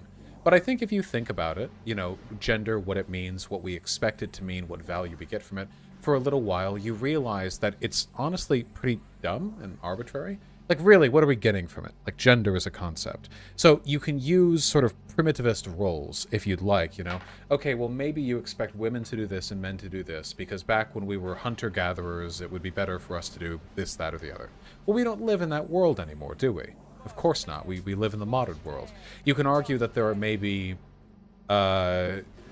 biases that men and women will have towards certain types of behavior, but that doesn't mean you have to prescriptively assign them. You can just acknowledge and accept those biases as they arise.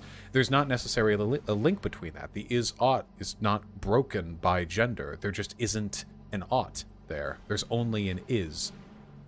So if you accept all of that, I think the necessary follow-through to those ideas is that gender is a social construct not really worth keeping. It doesn't serve much value. I feel the same way about race, of course. Now I do, you know, I am a man. I acknowledge that people will care about gender because it's something that we're socialized into. It has personal meaning to people. And I think that's fine and lovely. You know, I'm not taking that away from anyone. But broadly, prescriptively, in the long run, should we maintain the existence of gender as some meaningful social thing? No, I don't think so.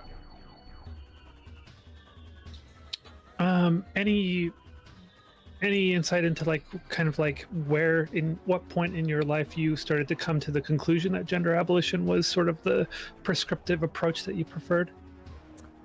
I think I started to adopt gender abolitionism later on in college. It just seemed it seemed to me just completely unworthy of recognition, honestly. It's funny because one of my earliest memories in college when I first got into my sociology degree was smarmily telling another student during a class lecture that we had to maintain gender because otherwise we, quote, wouldn't know who we're fucking. Wasn't exactly a brain genius back then. Or, I mean, I have the same brain now that I did then, you know, essentially, so I guess that goes to show that, you know, even smart people can be fucking idiots if they don't know what they're talking about and if they're arrogant enough. It's a worthwhile lesson to keep in mind, I think. All right. Sorry, did I cut you off? No. Okay. I just say, So, and as your streaming evolved, as you got more and more time into streaming, you eventually got to the point where you started doing a few IRL kind of impact things. You helped out with Destiny's canvassing in Georgia, if I recall correctly, or maybe not, didn't help out directly, but you encouraged your community to participate in that. Can you talk a bit about what led up to that and how you approached it, and just kind of illuminate us as to how that all came about? Yeah, well, there's not really much to it. I think that there is a lot of potential for people who do live streaming or YouTubing or whatever else to translate that power into meaningful social advocacy. And if Destiny was going to go ahead and canvass in Georgia, then I might as well direct my people over to help. I think that I think that follows. You know, I mean, obviously we wanted, you know, Warnock and Ossoff to win. Was that what we were doing back then? I think so. Right? Yeah, those are the two. Right. Yeah. So we want them to win, of course. So, you know, it doesn't really matter what medium you're channeling that potential victory through. It's something that needs to happen. Can't really, if you want to like throw a fit about it, you know, you're not really being very politically useful. Now, I believe at the time you were mentioning, if I recall correctly, you were mentioning that you had been wanting to do IRL type action and advocacy for a while. What where are things going with that right now? Things are going pretty spectacularly with regards to potential IRL canvassing in the near future. I'm in contact with members of and representatives for a few prominent Justice Dems who are currently in Congress, and I've gotten a lot of information and valuable advice on how to best conduct a you know, something like this. See, there's a lot of potential here, but it's unrealized potential. You know, the audiences of online figures are in direct contact with their, in my case, parasocial daddies, in ways that other political candidates can't even begin to fathom. You know, the relationship between me and my community, this direct one-to-one contact, is not something that generally manifests in political dialogue. So with all that being said, you know, I want to put on a good show here. I've gotten a lot of really helpful advice, and I'm looking forward to doing kind of a United States political tour. What I'm hoping on doing, and this is, again, you know, things are always subject to change, but this seems to be a good workable idea right now, is that I will go from city to city when we're leading up to the 2022 primaries, and I will say, like, hey, you know, today I'm in Chicago. Any Chicago Vaush fans, come on over here and join me in canvassing for this Justice Dem, you know, this progressive candidate.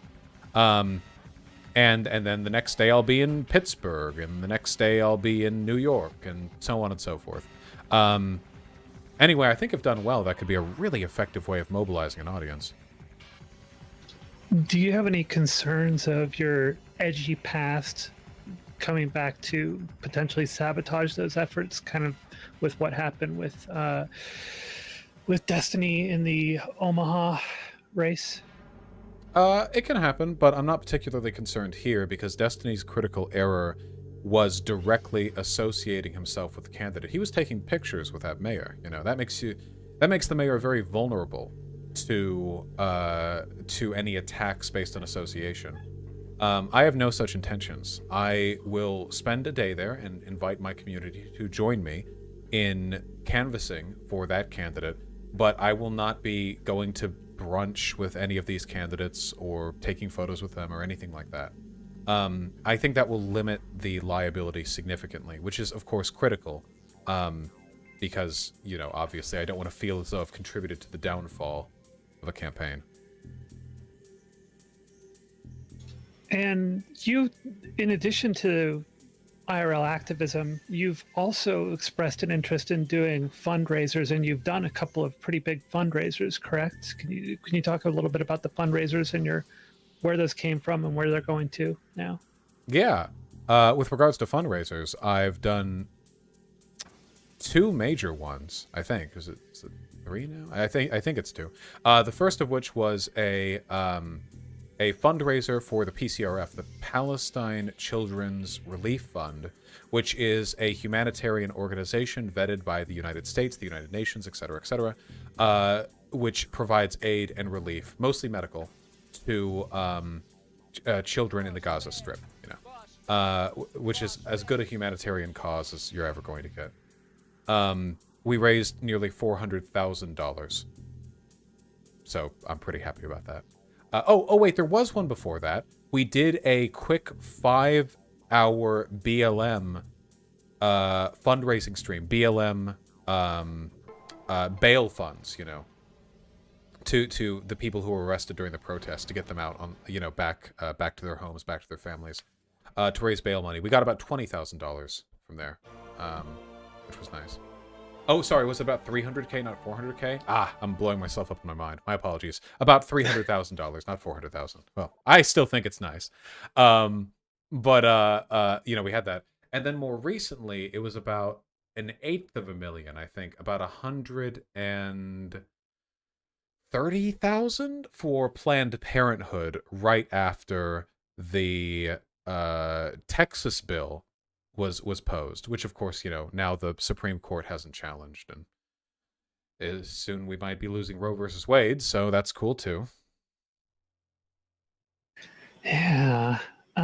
What about in terms of future plans? Are you going to be doing more IRL? Like, do you have any solid plans for, not IRL, but solid plans for fundraisers coming up? Not presently. I try to respond to stuff contextually. People's willingness to donate money really does stem from the fire and the passion of the moment, you know?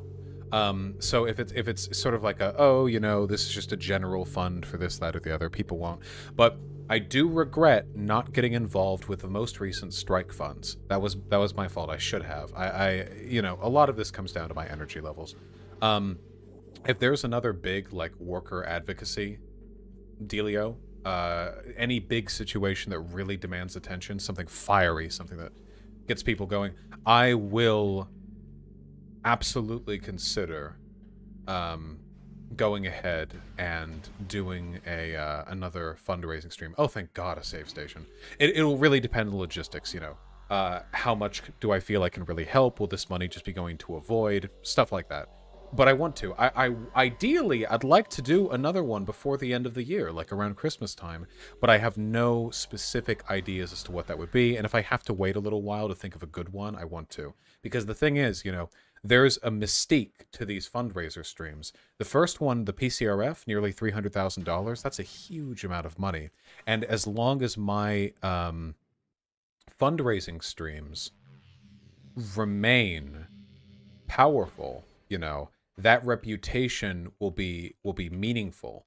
It'll be something relevant. It'll be iconic.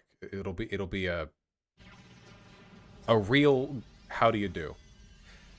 But that has to be maintained deliberately. If I go doing these streams for anything or everything, total number of donations will drop significantly because it'll be, oh, you know, he's just doing another donation stream. It loses its, you know, how special it is.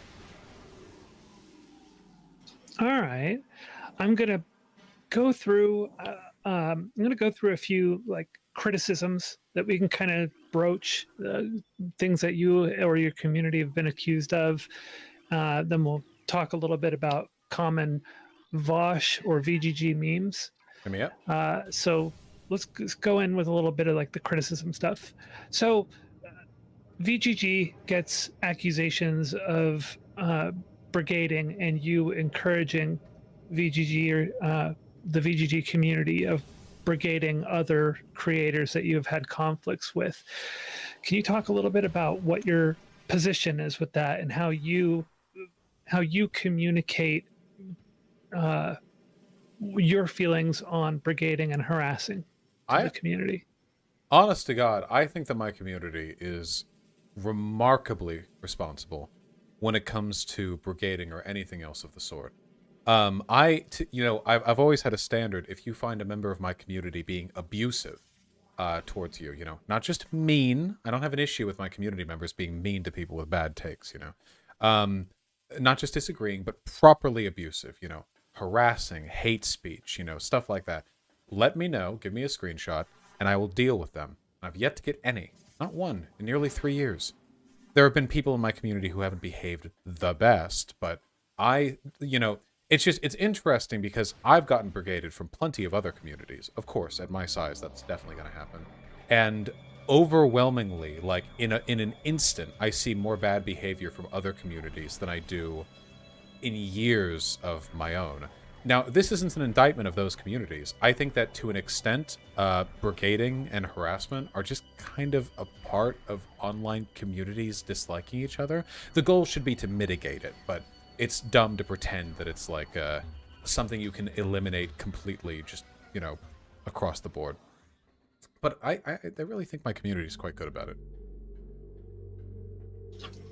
What about the most recent accusations of you encouraging your community to potentially go after Riley Grace Rochon?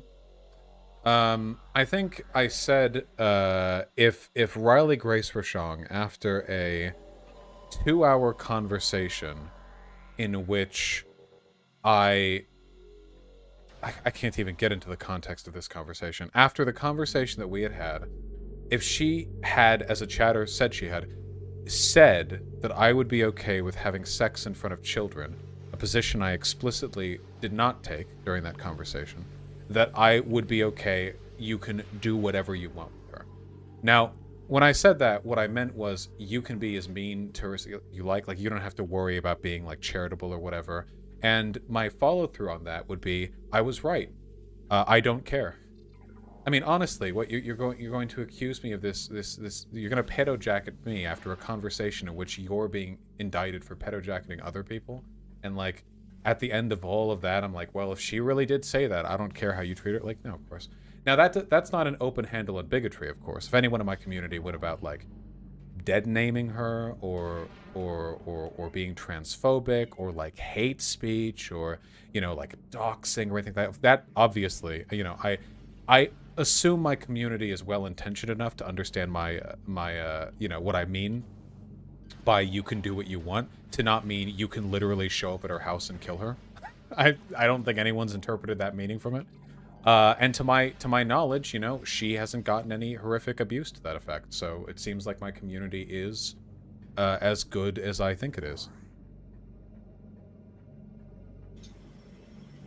And what about, so Doomer Media did a video on you called Vaush is Unironically Evil. In that video, it's a case is built up to demonstrate that you have a harmful and at times malicious intent with your rhetoric. What are your thoughts on that take, and where do you think it may have been? Well, just give me your take on the content itself in terms of how it's addressing you. Oh, I think the Vaush unironically evil videos was quite stupid. I think it largely failed to make its points. This is a narrative often ascribed to me, usually behind clenched teeth with tears staining their eyes, that I'm like this evil interlocutor who will lie and twist and deceive or do whatever I want to suit my own agenda. The fact of the matter is, I have, through my fastidious honesty, gotten myself in quite a bit more trouble than I ever could have by lying. The bridges that I burned by not being Bernie or bust, Jesus Christ. I do not have any affinity for dishonesty for self-gain, because if I did, I would be like, I'd already own YouTube. I would already, the amount of personal connections and possible money that I've lost by adhering to my positions is almost beyond my calculations. It depresses me to think about. No. What people like to do, because they can't attack my positions, is they attack, my perceived intentions, Oh, he may be infallibly right and sweet and handsome and beloved by all, but I think he's evil. And I'll prove it by showing this conversation or this, that, or the other. There was a correct criticism in that video, though. And it's that, especially when it comes to, business with police, I tend to be way too immediate with my with my denunciations. Like when police officer seems to be doing something bad, I'm like very quick to run off and criticize them for it. I think that's a valid criticism. It's something I've tried to adjust more recently, so I'm glad to learn from that. The rest of the video is shit, though. What about the criticism that Doomer Media brings up referencing Destiny?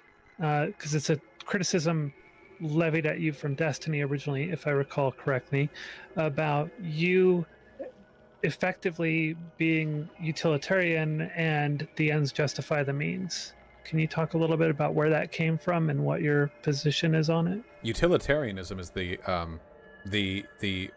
moral framework that Destiny used to pretend to have himself. Yes, to a utilitarian, the ends do justify the means. It's considered kind of an evil statement, I think, because, so often the term, the ends justify the means, like, usually when a person says that, they're talking about a situation where the ends don't justify the means, It'll be like a movie or something. It'll be like, you killed millions, all to save your family's pride. And they'd be like, yes, the end justified the means. No, it didn't. It clearly didn't. You traded millions of lives for whatever shit you got at the end. No, it absolutely did not. This was not justified. The real statement should be, the ends can justify the means. Which is absolutely true, of course. It's just how life works. But yeah, no, that's not a criticism. It's a moral philosophy that I hold. Or sorry, a moral framework that I believe in. All right. And now this is going to be a bit of a spicy area, but the long-standing criticisms with the long-standing criticisms about you with regard to the LGBT community, particularly with the trans community, stemming back from a 2019 live stream of yours, where you had a bit of a contentious stream and got into some fights. Started out, I believe, on Twitter and then carried over into your stream. You've regularly been criticized by people for those takes at the time, and since then, it's the same critiques have existed. What are your thoughts on those criticisms, and how accurate do you feel those criticisms are or were? Well, so back in 2019, I'm not the most sensitive guy. Just generally. So that's always got me in a bit of hot water with the broader leftist community. Back in 2019, so I'm a gender abolitionist. I was back then too, which, by the way, a very left-leaning position. But there was this one Thought Slime. So Thought Slime tweeted they didn't like gender abolitionism, something like that.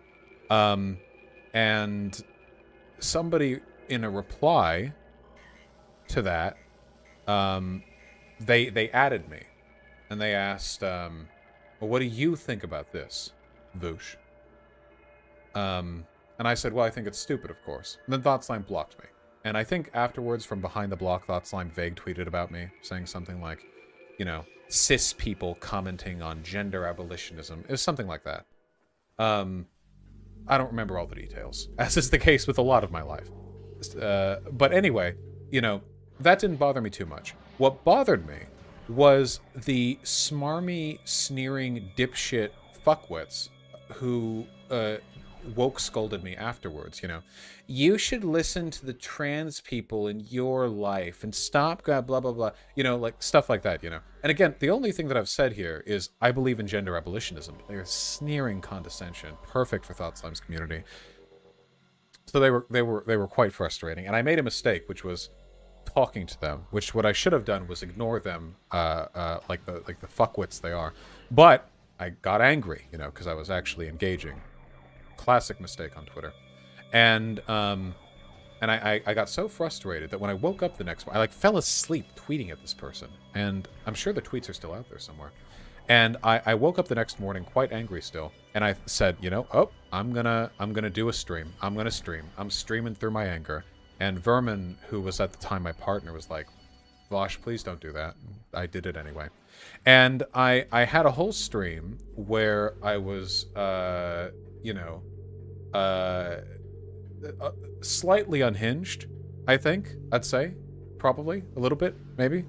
Now, fundamentally, the language that I used in those streams was suboptimal. The actual content of the arguments I was making, though, I think are quite defensible. I have a video where I talk about what I said, and I break it down. I think it's like, is Vaush unironically a fascist? Something like that. And I break down what I said, and I explain, okay, well, the language here is terrible. However, this is what I meant, and if you're listening for it, you understand, and yeah, so I think in retrospect, I mean, it's a little bit silly. I recently talked with some youth lefty Danish group, and some of them seemed quite at odds with my, that live stream you're referring to. For the most part, it doesn't bother me too much, Anyone who wants to look at my content and arrive at the conclusion, was it Danes? Dutch? Danes? I don't know. Whatever. They're European. Whatever. Anyone who looks at my content and arrives at the conclusion that I have negative attitudes towards trans people is deluding themselves. So I'm not, I'm not going to get too upset over it. All right. Let me bang through a few Vaush memes here. Tell us a bit about the origin of Coconut Island. Okay. So keep in mind, this analogy has been used in many forms for decades. I certainly didn't invent it. But I was having a conversation with Adam Kokesh, who is he's a libertarian. Yeah, he was a libertarian presidential candidate back in the day, You know, he's rubbed shoulders with quite a few people, I think. And anyway, I invoked the analogy. Look, basically the Coconut Island analogy is this, okay? So let's say you crash land on a deserted island. There's nobody there. You wake up to find you're not the only survivor. One other person survived the crash. They woke up before you, quite a while before you, and they've collected all the coconuts on the island. So that's the only food source, all right? The fish, they're not coming near. It's just the coconuts. And, you know, they've collected all of it, and they say they would be happy to share the coconuts with you if you suck their dick.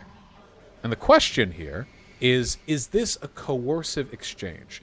Now, it's meant to be critical of people who believe that fully voluntary exchanges under capitalism are possible. My argument is that voluntary exchange cannot take place in any world with scarcity. Any world where a person wants something that they don't have or can't get access to is a exchange which by necessity cannot be fully voluntary, because there is the coercive element of need. In this case, the need not to starve. We see examples of this all the time in the modern working world. If you want to live a decent existence, you need money, and that is gatekept behind selling your labor to employers. No two ways about it. So that's the coconut analogy. He didn't really have a good answer for it. Later, I used it against Bastiat, who's a neoliberal, and therefore the same criticisms would apply to many of his comments, I think. Though he was willing to bite the bullet on the coercion thing, but different responses either way. You know, one of these days you need to get get a shirt, you know, as merch that says "I survived Coconut Island." Yeah, I should get like a hat or something, like a nice, like a baseball cap, you know, like Coconut Island's got like a little graphic on it. That'd be cute. I survived Coconut Island, and all I got was this stupid hat to. yeah, exactly. All I got for it was stupid. No, that'd be cute. I'm trying to do some stuff with my merch. I'll get it working soon. What about the Alden's number? Where did that come from? Can you talk about that? The Alden's number one was the stupidest. I can't believe this turned into a gigantic meme.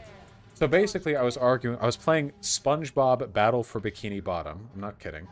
And, you know, I'm always looking for the debates. You know, somebody comes on. I think they were like 15. They were like a kid. I wasn't taking it too seriously.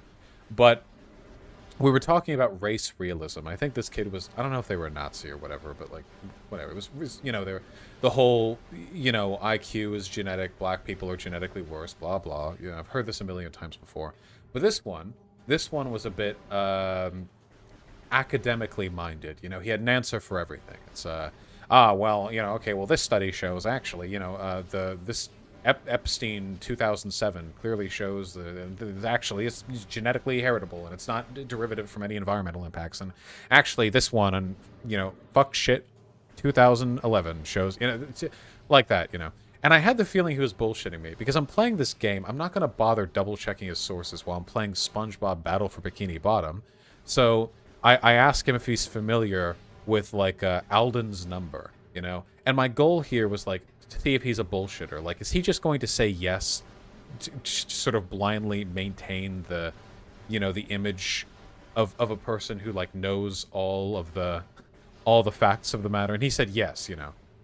So I called him out in it, and you know, it became a big meme afterwards. And now there's Alden's everything. Everything is Alden's something. Everything is Alden's number. Alden's this. Alden's that. It's overdone, really, the joke. But I'm still proud of the initial moment, because I think it, you know, required a bit of finessing on my part to think of that while playing SpongeBob and debating the kid, you know. All right, one last meme I'm gonna throw in there, and then we'll kind of go through some like highlights in terms of streamer friends and debates, and just kind of wrap things up. So tell us about where Vaush Bad came from. Well, I have a large hate following online. There are quite a few people who dislike me very severely. And I feel like a lot of the criticisms people levy at me are unwarranted. Don't get me wrong, I like criticism. Really, I do. I know it's like everyone says that, like, oh, I love constructive criticism. I really do, because, you know, I have a deep-seated insecurity of the worries that, you know, my community is just a bunch of sycophants, and that I'm just rhetorically gifted enough that I can say any old bullshit and it'll fly. You know, that concerns me, the possibility that could be the case. So I like good criticism. That's why, as stupid as the video was broadly, I do appreciate that Vaush unironically bad video, because it did compile, I think, a good number of misses when it came to my perception of cops' behavior. I'll accept that. I'll take that on the chin. But a lot of the criticism that I get is just fucking dumb. So it became kind of a joke in my community that, like, people's criticisms of me were as flimsy and hollow as Vaush bad, you know? That was it. Like, oh, like, what's your problem with Vaush? Well, Vaush bad, you know, and it was as simple as that. So somebody made a song on YouTube, like, Vaush bad, da, da, da, da, you know, and it's pretty nice. So we played it on stream and it became a meme. And it's still my donation alert whenever people donate any dollar amount below $20. Vaush bad will play for a bit. All right. Let's talk a bit about streamer friends real quick. Just kind of gonna bang through them. Just give me sort of like a... Of whom I have many. Yes. To just give me a high level on like how you met them, where they came from, and, you know, your relationship with like what you've done with them. So we'll start off with Demon Mama. Like, just what my relationship is with Demon Mama? Well, like, how did you meet Demon Mama, and how did you get to know each other? I first met Demon Mama. Wait, I'm terribly sorry. Just one moment. Chat, what are these triangles? Is the game giving me more info as to where I need to go now? Sorry, I just wanted to ask them. Demon Mama, the first time that they're elevation markers? Oh, okay, gotcha. The first time that I met Demon Mama was actually at the 2020 Tacoma Bernie Sanders rally. That was the first time. I encouraged my fans to join me for pizza afterwards. And it was really great seeing so many fans there. That was the first time I ever had like a proper fan meetup, you know? Like something that I would consider to be a proper fan meetup. But she was in my community before that. Anyway, I met her there, and I encouraged her to start streaming. Or she asked if she should start streaming, and I said yes. And now, you know, she's quite a successful streamer. Wasn't she a chatter first? Well, she was a chatter first, but I don't remember every chatter. I remember meeting her. Since then, I've seen Demon Mama a few times because, you know, we're not that far off from each other physically. But I think she's quite nice, you know. I think that she is remarkably preachy sometimes, just to a degree that I find almost extraordinary. But I think that her arguments are solid, and that she's quite pleasant, and that in spite of what a lot of people say, she treats her community remarkably well. I think that a lot of people find her demeanor as a positive show of strength from a member of a demographic that's not known for it. So I can understand that, and I respect the hell out of that. All right. And the streamer formerly known as Pig Puncher, currently known as Xanderhall. Yeah, Xanderhall has been streaming for longer than I have. I actually don't even remember when he and I first interacted with each other. I don't usually watch other people's streams except for a very small, like, select number of streamers who I, you know, had a sort of prior interest in. Chat, where are we going next? So in terms of how we met, I do not remember the specifics, I'm afraid. I do know that I find him quite endearing, you know, remarkably so, when it comes to his obsession with that. What's it called? Elysium? What it was? That Minecraft game. He loves that game. It's not even out yet, and he loves that game. And Hypixel? Hightail. Yes, Yeah. yes. No, I think is just got this remarkable zoomer energy that I, you know, find really, really endearing. It's I'm not trying to be patronizing. It's just, you know, it's kind of cute. All right, and Hunter Avalon. Hunter Avalone's somebody I have a lot of respect for. Hunter Avalone was an antagonist initially. He's a large conservative YouTuber who I would make fun of as a very small channel. And one day he debated me, which he didn't have to do, not at my size at that time, not at all. That debate is where the most popular image of me is from, the one where I'm doing the Sailor Moon sort of bunny ears in front of the face while wearing a suit. I wore a suit to that debate because I was, sort of giving credence to, his size and how funny it was to be talking to him and all that crap. But I have a ton of respect for him because eventually he stopped being a conservative, and he did it in the most non-clout sharky way imaginable. I've never seen less of a clout shark in my life. Hunter Avalone weathered a massive loss in subscribers and viewership and everything by following true to his principles, by removing old videos he disagreed with, by radically shifting his perspective. He did this. It's remarkable stuff. I mean, it is not normal for a person to be able to do that, He looked at everything that he had, and he said that his integrity was worth more than the stability of what he had built. And for that reason, he has my undying respect. Even if he and I grow, divergent in the future, if we disagree, if we don't stay friends or whatever, the respect I have, at least for that specifically, will be eternal. All right, and how about Shoe on Head? My community is gonna hate me. I think Shoe on Head's really cool. Shoe on Head is terminally populist brained. There's something in her brain that just shuts off whenever somebody does something, quote, for the people. Any attack on the government, corporations, journalists, big tech, anything. I feel like you could get her to support like a fatwa against mid-sized internet video game journalists. If you framed it to her the right way, like a holy war. She very, very, very, very populist brained. However, I really think she has her heart in the right place. And to put it much less patronizingly, I think she does enormous good for the left. Massive good for the left. She reaches audiences that I will never be able to reach, man. She is categorically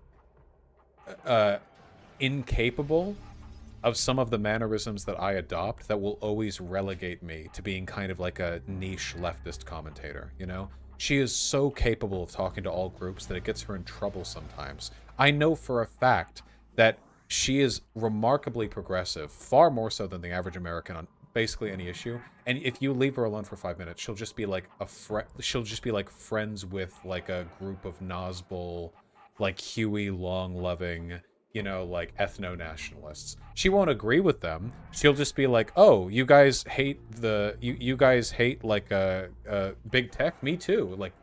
Sincerely, There's some earnestness and sincerity to what she does that I think is remarkable. And the one thing that bothers me the most about how people treat her is the whole grifter accusation. There is no less a grifter in the universe. There's not a human being on Earth who grifts less.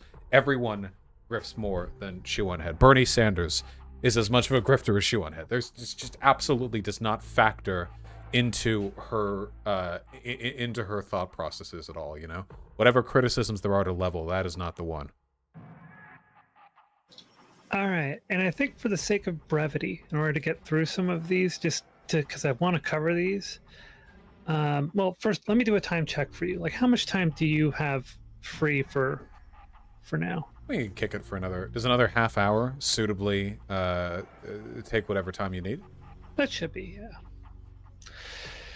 Then let me go through these. For the sake of brevity, what I'm gonna do is I think I'll ask you. I'm gonna go through a name of big debates that you did, and I'm gonna ask you for what would be what do you consider to be the peak highlight of that debate, and what do you feel that you could have done better for that debate? So kind of two things for each debate. Does that make sense? Absolutely. Hit me up. All right. So we'll start out with Hunter Avalon. I think I handled the Hunter Avalon debate pretty well, personally. Honestly, I think the highlight of the debate was from him, not me. Not to say that he won. He didn't. But rather, there was a point in there when we were talking about, I think, trans people, and I think he admitted that he didn't have a better answer for something. I asked him some question about, I don't know if it was, like, empirical, data-based, or if it was ideological, but there was a point where he could have, and the easiest thing for him to have done would have been, you know, to posture or move away, but he actually acknowledged he didn't have an answer for something. And to me, that was the big W. I think that's really critical. It takes a lot to be able to do that.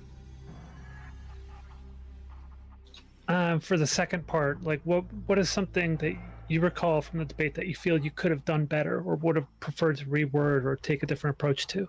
I do not. I don't remember it well enough to know specifically, I'm afraid. All right, fair enough. Caleb Maupin. Okay. The debate highlight was definitely how red his face got as he got sort of proceedingly angrier and angrier with time.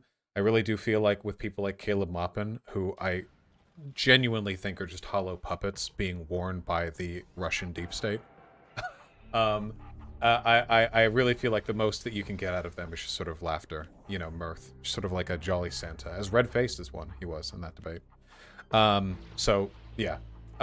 In terms of what I could have done better, I think, oh yeah, he said I wanted Antifa to punch Albert Einstein in the face at one point. Oh god, he did say that. Brilliant stuff. That. In terms of what I could have done better, I really think I should have leaned more into that, you know, into the mockery, because what I really wanted was to explain to him how, you know, his brand of leftism was indistinguishable from fascism just for a different set of geopolitical interests. But I don't think he was ever really interested in debating that in good faith. So I think I could have improved upon my strategy by being more condescending to him to have made him more angry. You know, within reason, but I think that would have been good. All right. Tim Pool, first debate. First debate with Tim Pool. I think I did really good my first debate with Tim Pool. Man, my favorite part from the Tim Pool debate, I kind of think I feel like the whole thing went pretty. I think the big moment that I enjoyed from the Tim Pool debate, I think probably would have been getting him to admit, getting him to admit that when it came to critical race theory, he had no fucking clue what he was talking about. I was quite proud of that. In terms of what I could have done better, I needed to get more aware of the Obamagate stuff first, because you know, he was running off the you know, the conspiracies like, oh, you know, the feds are in line with Obama and they hate Trump, and you know that because they haven't charged on this or that or the other. And you know, I've looked into it since, and it was, you know, nonsense, really. No charges were brought. There's some improprietary behavior there. I mean, some stuff that's a bit sussy-wussy, but not even close to what he was alleging. Anyway, I didn't know enough about it, so he was able to get me on that pretty well, I think. And related to it, but from the second one, Charlie Kirk. Charlie Kirk. When I was debating him while talking... While talking to Tim Pool. Should have said first debate there, too. Right. So for Charlie Kirk, the big win... Okay, on Charlie Kirk, I got a lot of rhetorical and argumentative wins, I think. But for me, the biggest one actually wasn't an argument that I made. The biggest one was when we were talking about the value of having two parents raising a child in the home, and then I made a joke that 3 would have been even better. Tim Pool, who is not the same type of conservative ideologue as Charlie Kirk is, laughed along, and Charlie Kirk like frowned and shook his head disapprovingly, like no. And I said, you know, you got to get 12 parents. You know, that's the optimal number. You know, and Tim and I are laughing, but Charlie can't laugh because, you know, he's a Christian conservative. The idea of having some like, you know, polyglot of parents isn't acceptable to him, and I think that really worked because it made me look effortlessly, casually relatable. Like, I'm just here for the laugh, you know, I'm just here having fun, like, whatever, you know, we're all having a good time. And it made him look like a fuddy-duddy, you know, like a stodgy conservative. That optical give right there was worth more than any actual point made in that conversation. And what about? Oh, Well, what I could have done better? Yeah. I should have been more forceful on the abortion thing afterwards. By the end of all that talking, I'd been quite tired. So when abortion came up, I was thinking in my head, like, I don't want to talk abortion. I don't want to talk abortion with these guys. Come on, you know. So when abortion got brought up, I was just kind of like, you know, whatever. I don't want to. So I think some people interpreted that as weakness. I could have been stronger on that, but at that point, I was a bit sleepy. It was around midnight, you know. I'd flown in the morning before, and so that's just a stamina thing. Now I recall I believe this was it. Yeah, it was this debate. I recall the biggest criticism that you got from the left was taking the class approach to reparations with Charlie Kirk. And I remember you explaining the reasons why you did it when you got off of when you finished the debate and you were just talking with your chat later on.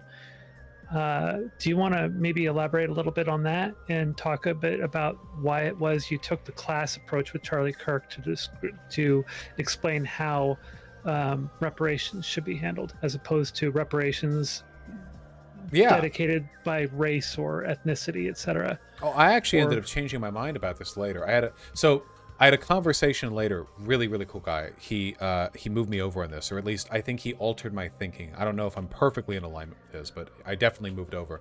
So I'm now of the belief that okay, wait, actually I'll start with this. All right, so with Charlie Kirk, I made the argument that reparations are just a way of bringing about sort of class equity, that there was a racial harm done along racial lines, which of course there was, you know, and slavery, you know, it's quite bad. and that reparations are just a way of mending a divide the U.S. government, you know, enabled through allowing the legalization of slavery and blah blah. And this means that it's not expressly race-based, which means that really any targeted reparations along class lines would also positively affect poor white communities, you know, stuff like that. People criticized me, but my argument on this remains the same, okay? If you want to make an argument about reparations to conservatives and you want to maintain a race-based element, you need two different kinds of reparations. And this is the conclusion I've arrived at, okay? One type of reparations is brought about as a way of amending class divides that tend to be heavily racialized. This is what I was talking about with Charlie Kirk, you know. The idea that there are... Oh, that's quite spooky. The idea that there are significant class divides in this country which are a product of racialized, you know, biases.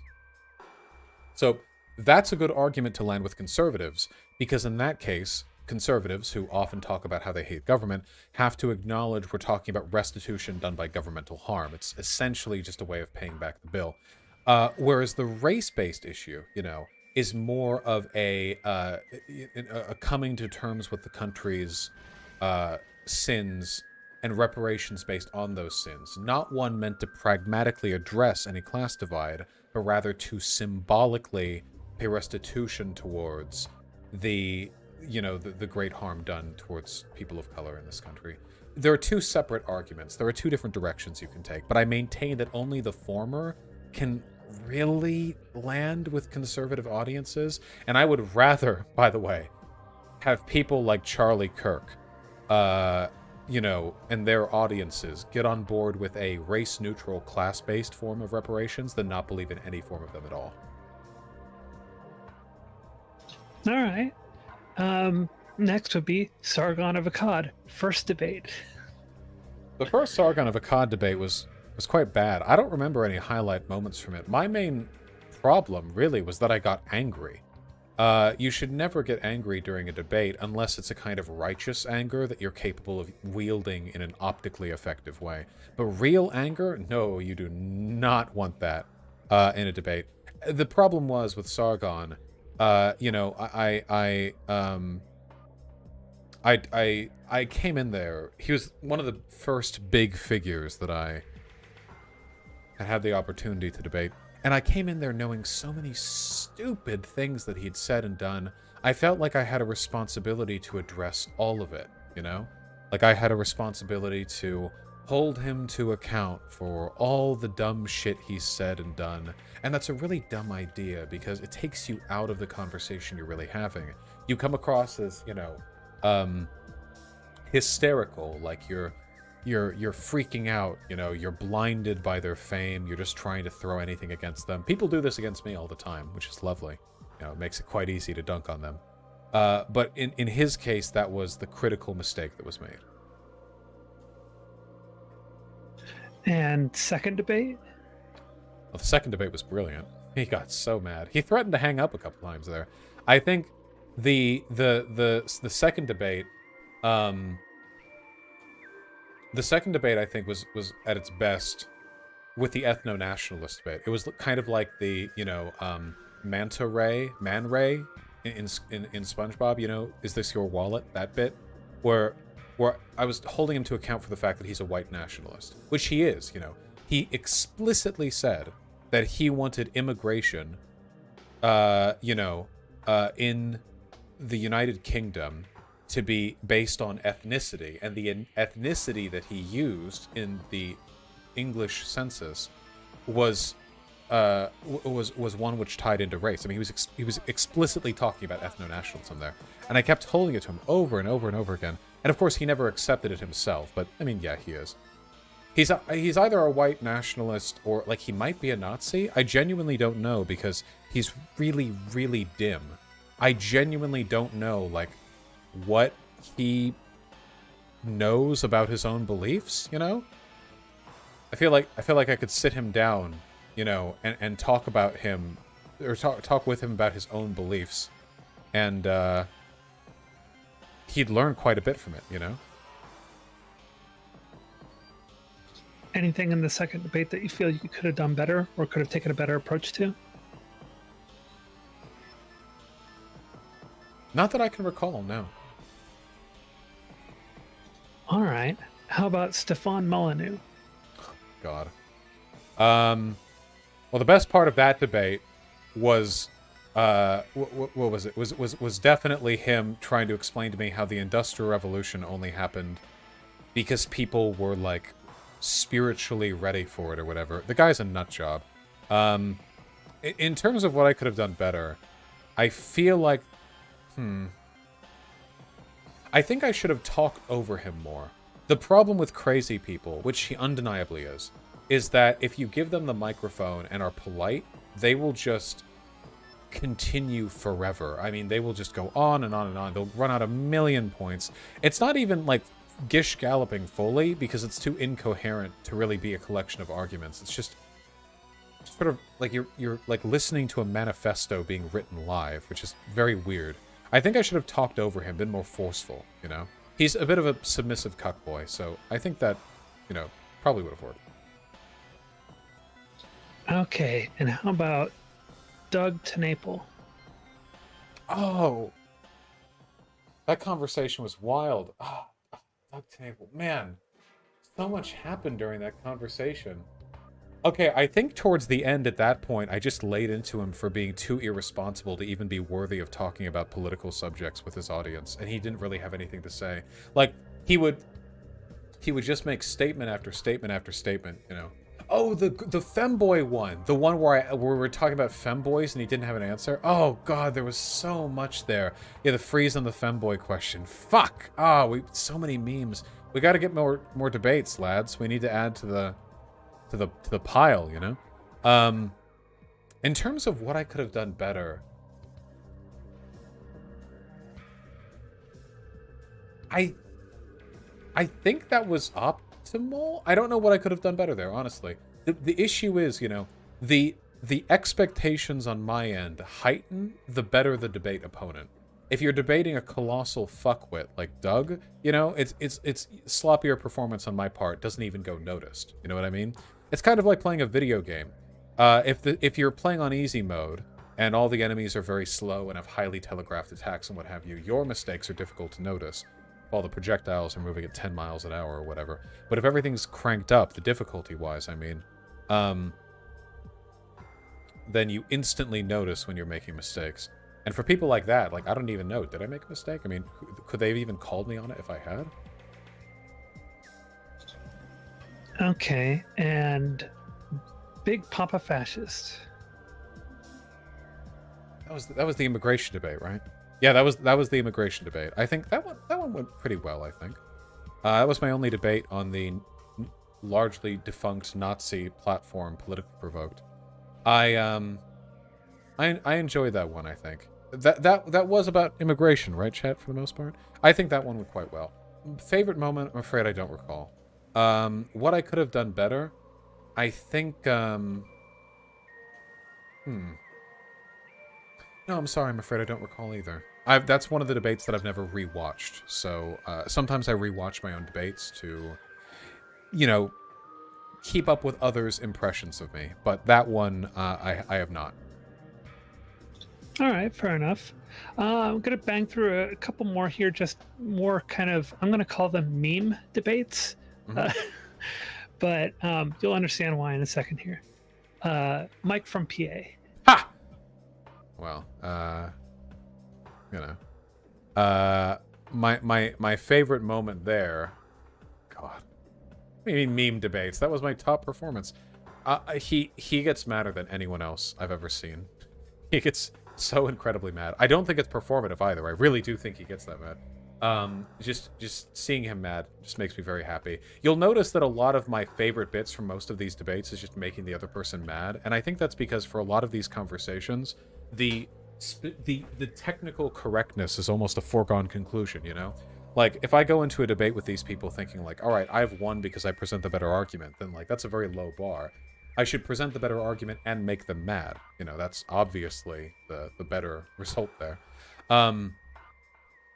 But no, I'd say if there's anything I could have improved upon, it would be I came unprepared by not knowing what a TIF or socialism was. So, you know, he kind of got me on that one, I think.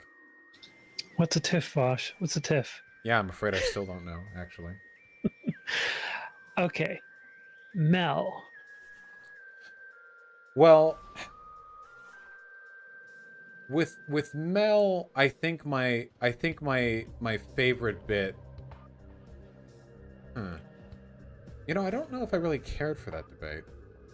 Because really, the big problem was I underestimated how sexist my audience was. If Mel had been a man, then my audience would have immediately picked up on her obfuscatory behavior, her deceptiveness, you know, her dishonesty. I don't think they would have appreciated it very much,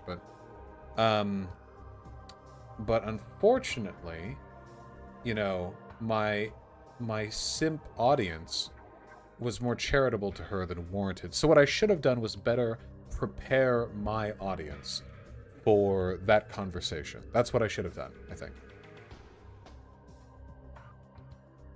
All right, and then this one isn't so much a meme debate. I just wanted to save it for last. I know we talked a little bit about your earlier debates with Destiny, but out of your modern debates with Destiny, pick one. You know, what do you think is the highlight, and what do you think you could have done better? It would definitely be the one over Philosophy Tube, I think, because of how stupid it was. Destiny was arguing that Philosophy Tube, Abigail, was a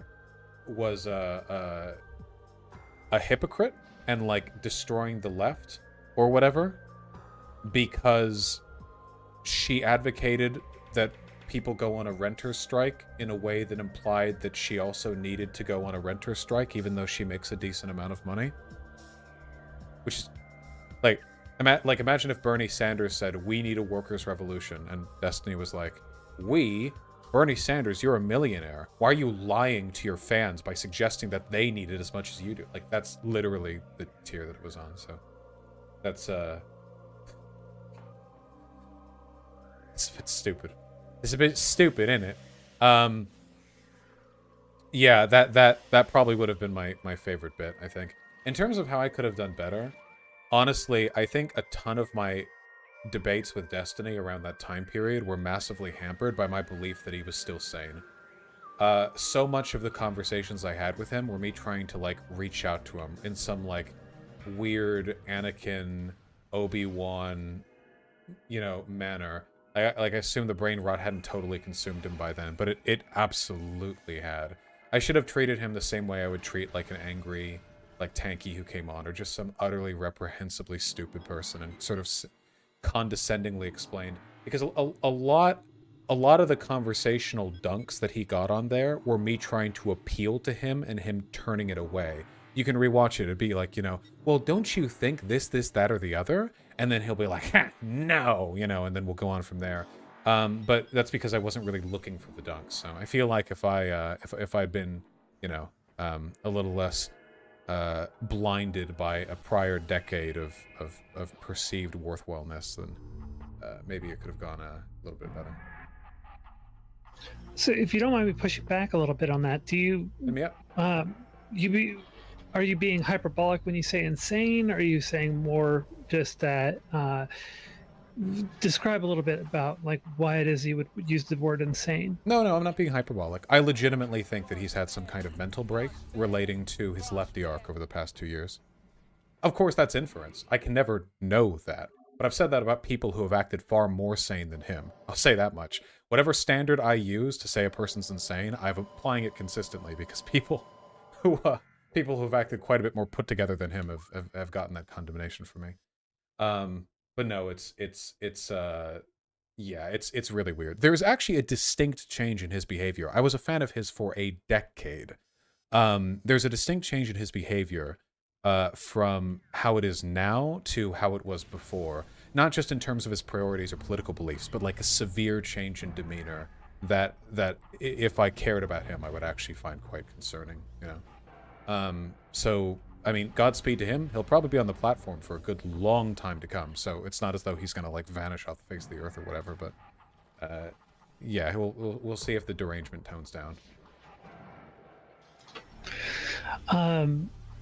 And I believe you mentioned something, I might have missed it, but my colleague is telling me that you mentioned losing faith in DGG. Oh, sure. Well, yeah, I mean, you know, people are shaped by their communities and vice versa. If a person has, you know, a Joker moment that lasts for 2 years and the community sticks around, the community has been heavily cultivated. Destiny's gone on massive bandwaves to excise people who are upset with this changing priorities, changing behavior. So it makes sense that the community would be different now, I think. The same could happen to anyone, you know. If I had some sufficiently Joker-esque, you know, behavior, I imagine, you know, even if it was utterly insane, a good portion of my community would stick around, I think. All right. And then to kind of wrap up a little bit here, since just got a couple minutes left here. Okay. So a couple different things. One is that you've recently talked about wanting to go and engage more with smaller creators, and you've also been spotted in the chats of smaller creators and jumped onto their streams and talked to them, jumped onto their panels, etc. Can you talk a little bit about what motivated that and what your thinking is around it? Yeah, well, part of it is just, it's a nice social exercise, you know. Going into smaller streamers' chats, you almost always get their attention. It's just nice to talk to people. Part of it is the, you know, the next generation of political streamers. I try to keep to the political streamers, of course, not the, you know, I mean, there are plenty of people out there playing Genshin Impact with 10 viewers. But I like jumping in, you know. A part of it is definitely an ego thing, you know, because of course, whenever I'm seen in chat, you know, it's, oh my god, is that Vaush? Really? Is that really? Check the profile, check the profile. Oh my god, it's really him, you know. And I mean, I won't lie, of course I enjoy that. But for the most part, I really think it's about, like, to use kind of a self... To be a little, I don't know, honest, I think a lot of it makes me feel sane. The online politics community is batshit, like, 98% of the time. And seeing, like, smaller creators with their own little communities, little bubbles that are not protected from the nonsense that I get up to, but, you know, they're sort of doing their own thing a bit. I think it's quite relaxing. You know, it's like a reminder there's a larger world out there. Even if you're a large fish, and I am relative to these people, it's you know, you get to go and see like oh, you know, they and oh, that's so cute. They have like their little donation goals, and they have, you know, like their little community standards, and any one of them, by the way, could have been my size. Luck is what separates me from smaller creators overwhelmingly. Maybe some of it is my talent for what I do and my wit and my rhetoric, but a huge portion of that is luck. And it's just nice. It helps give you some perspective, I think, on how nice things can be, you know, potentially. Now, with regard to what you were saying about the online politics space being kind of insane, I was going to segue into that, as a matter of fact, because I wanted to ask you a bit about the direction that online politics has gone. What do you think of the direction that it has gone in, and do you have hope for it? Well, it's in a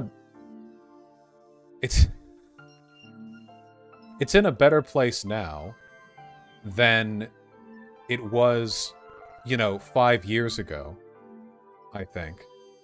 Okay, I should go around this way then. It's in a better place now than it was like 5 to 10 years ago, back when the skeptic community ruled YouTube. I mean, back when like every online YouTube political video was like transgender, more like trans retarded, triggering feminazis.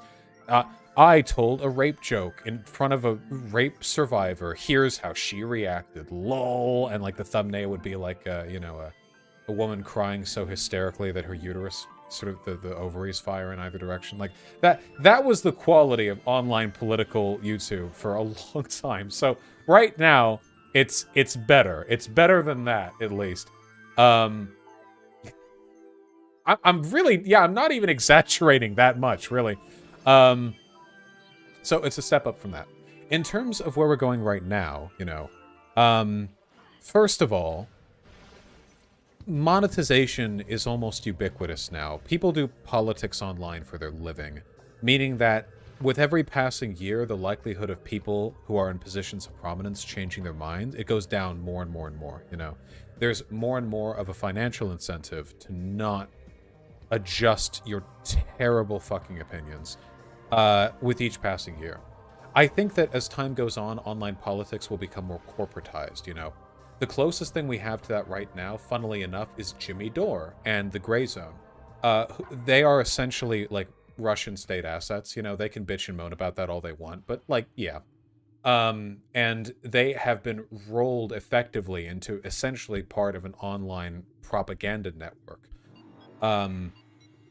I think that as time goes on, independents are going to become much less common. A ton of conservative YouTubers are basically like borderline Republican officials, you know? That's not that uncommon. The sort of range of independent thought is being constricted significantly, which is something I think we should be concerned about, you know, for the future. I'm an independent, at least for now. I think the big sort of canary in the coal mine is actually going to be Hassan.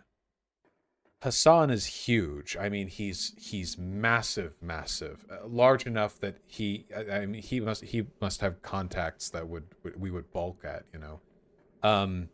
If he ever gets essentially roped into another network for political advocacy, that could be a huge canary in the coal mine situation. You know what I mean? If somebody of his size is pulled into that, it might be an indicator that the current model of independent political content creation is not going to last long.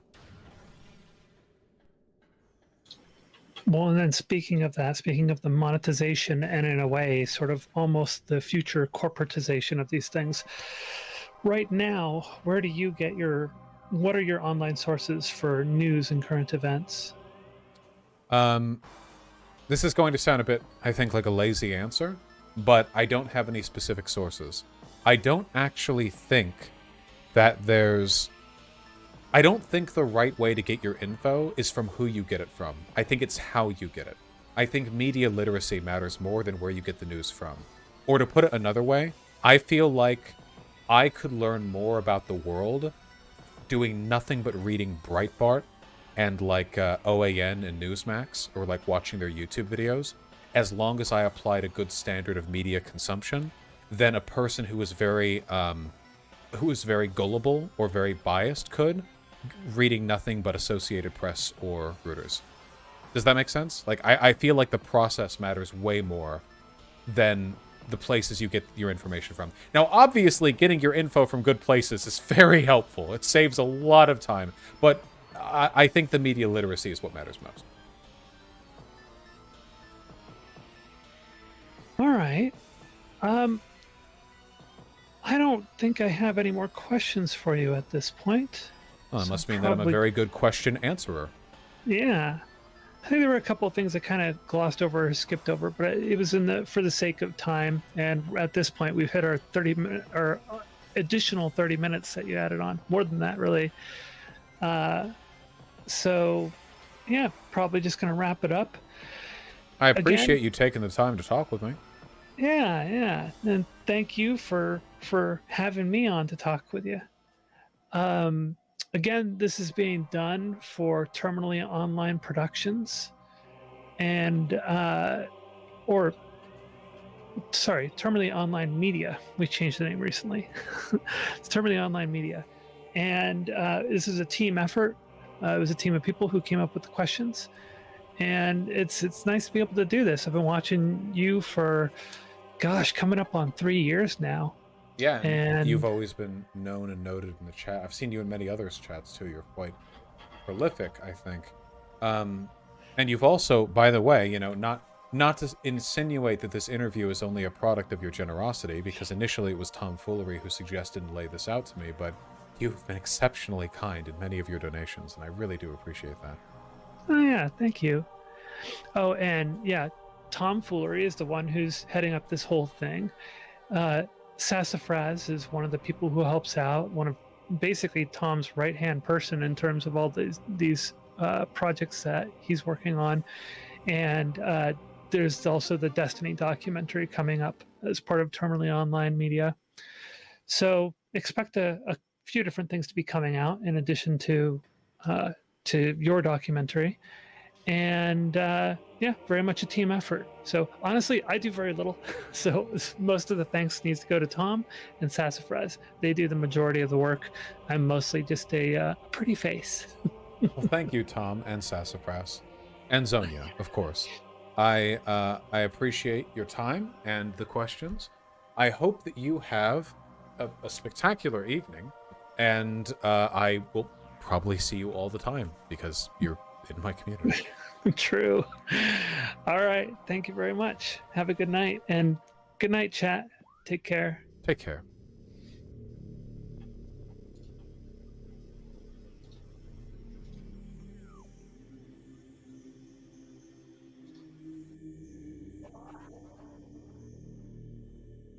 Look at that, lads.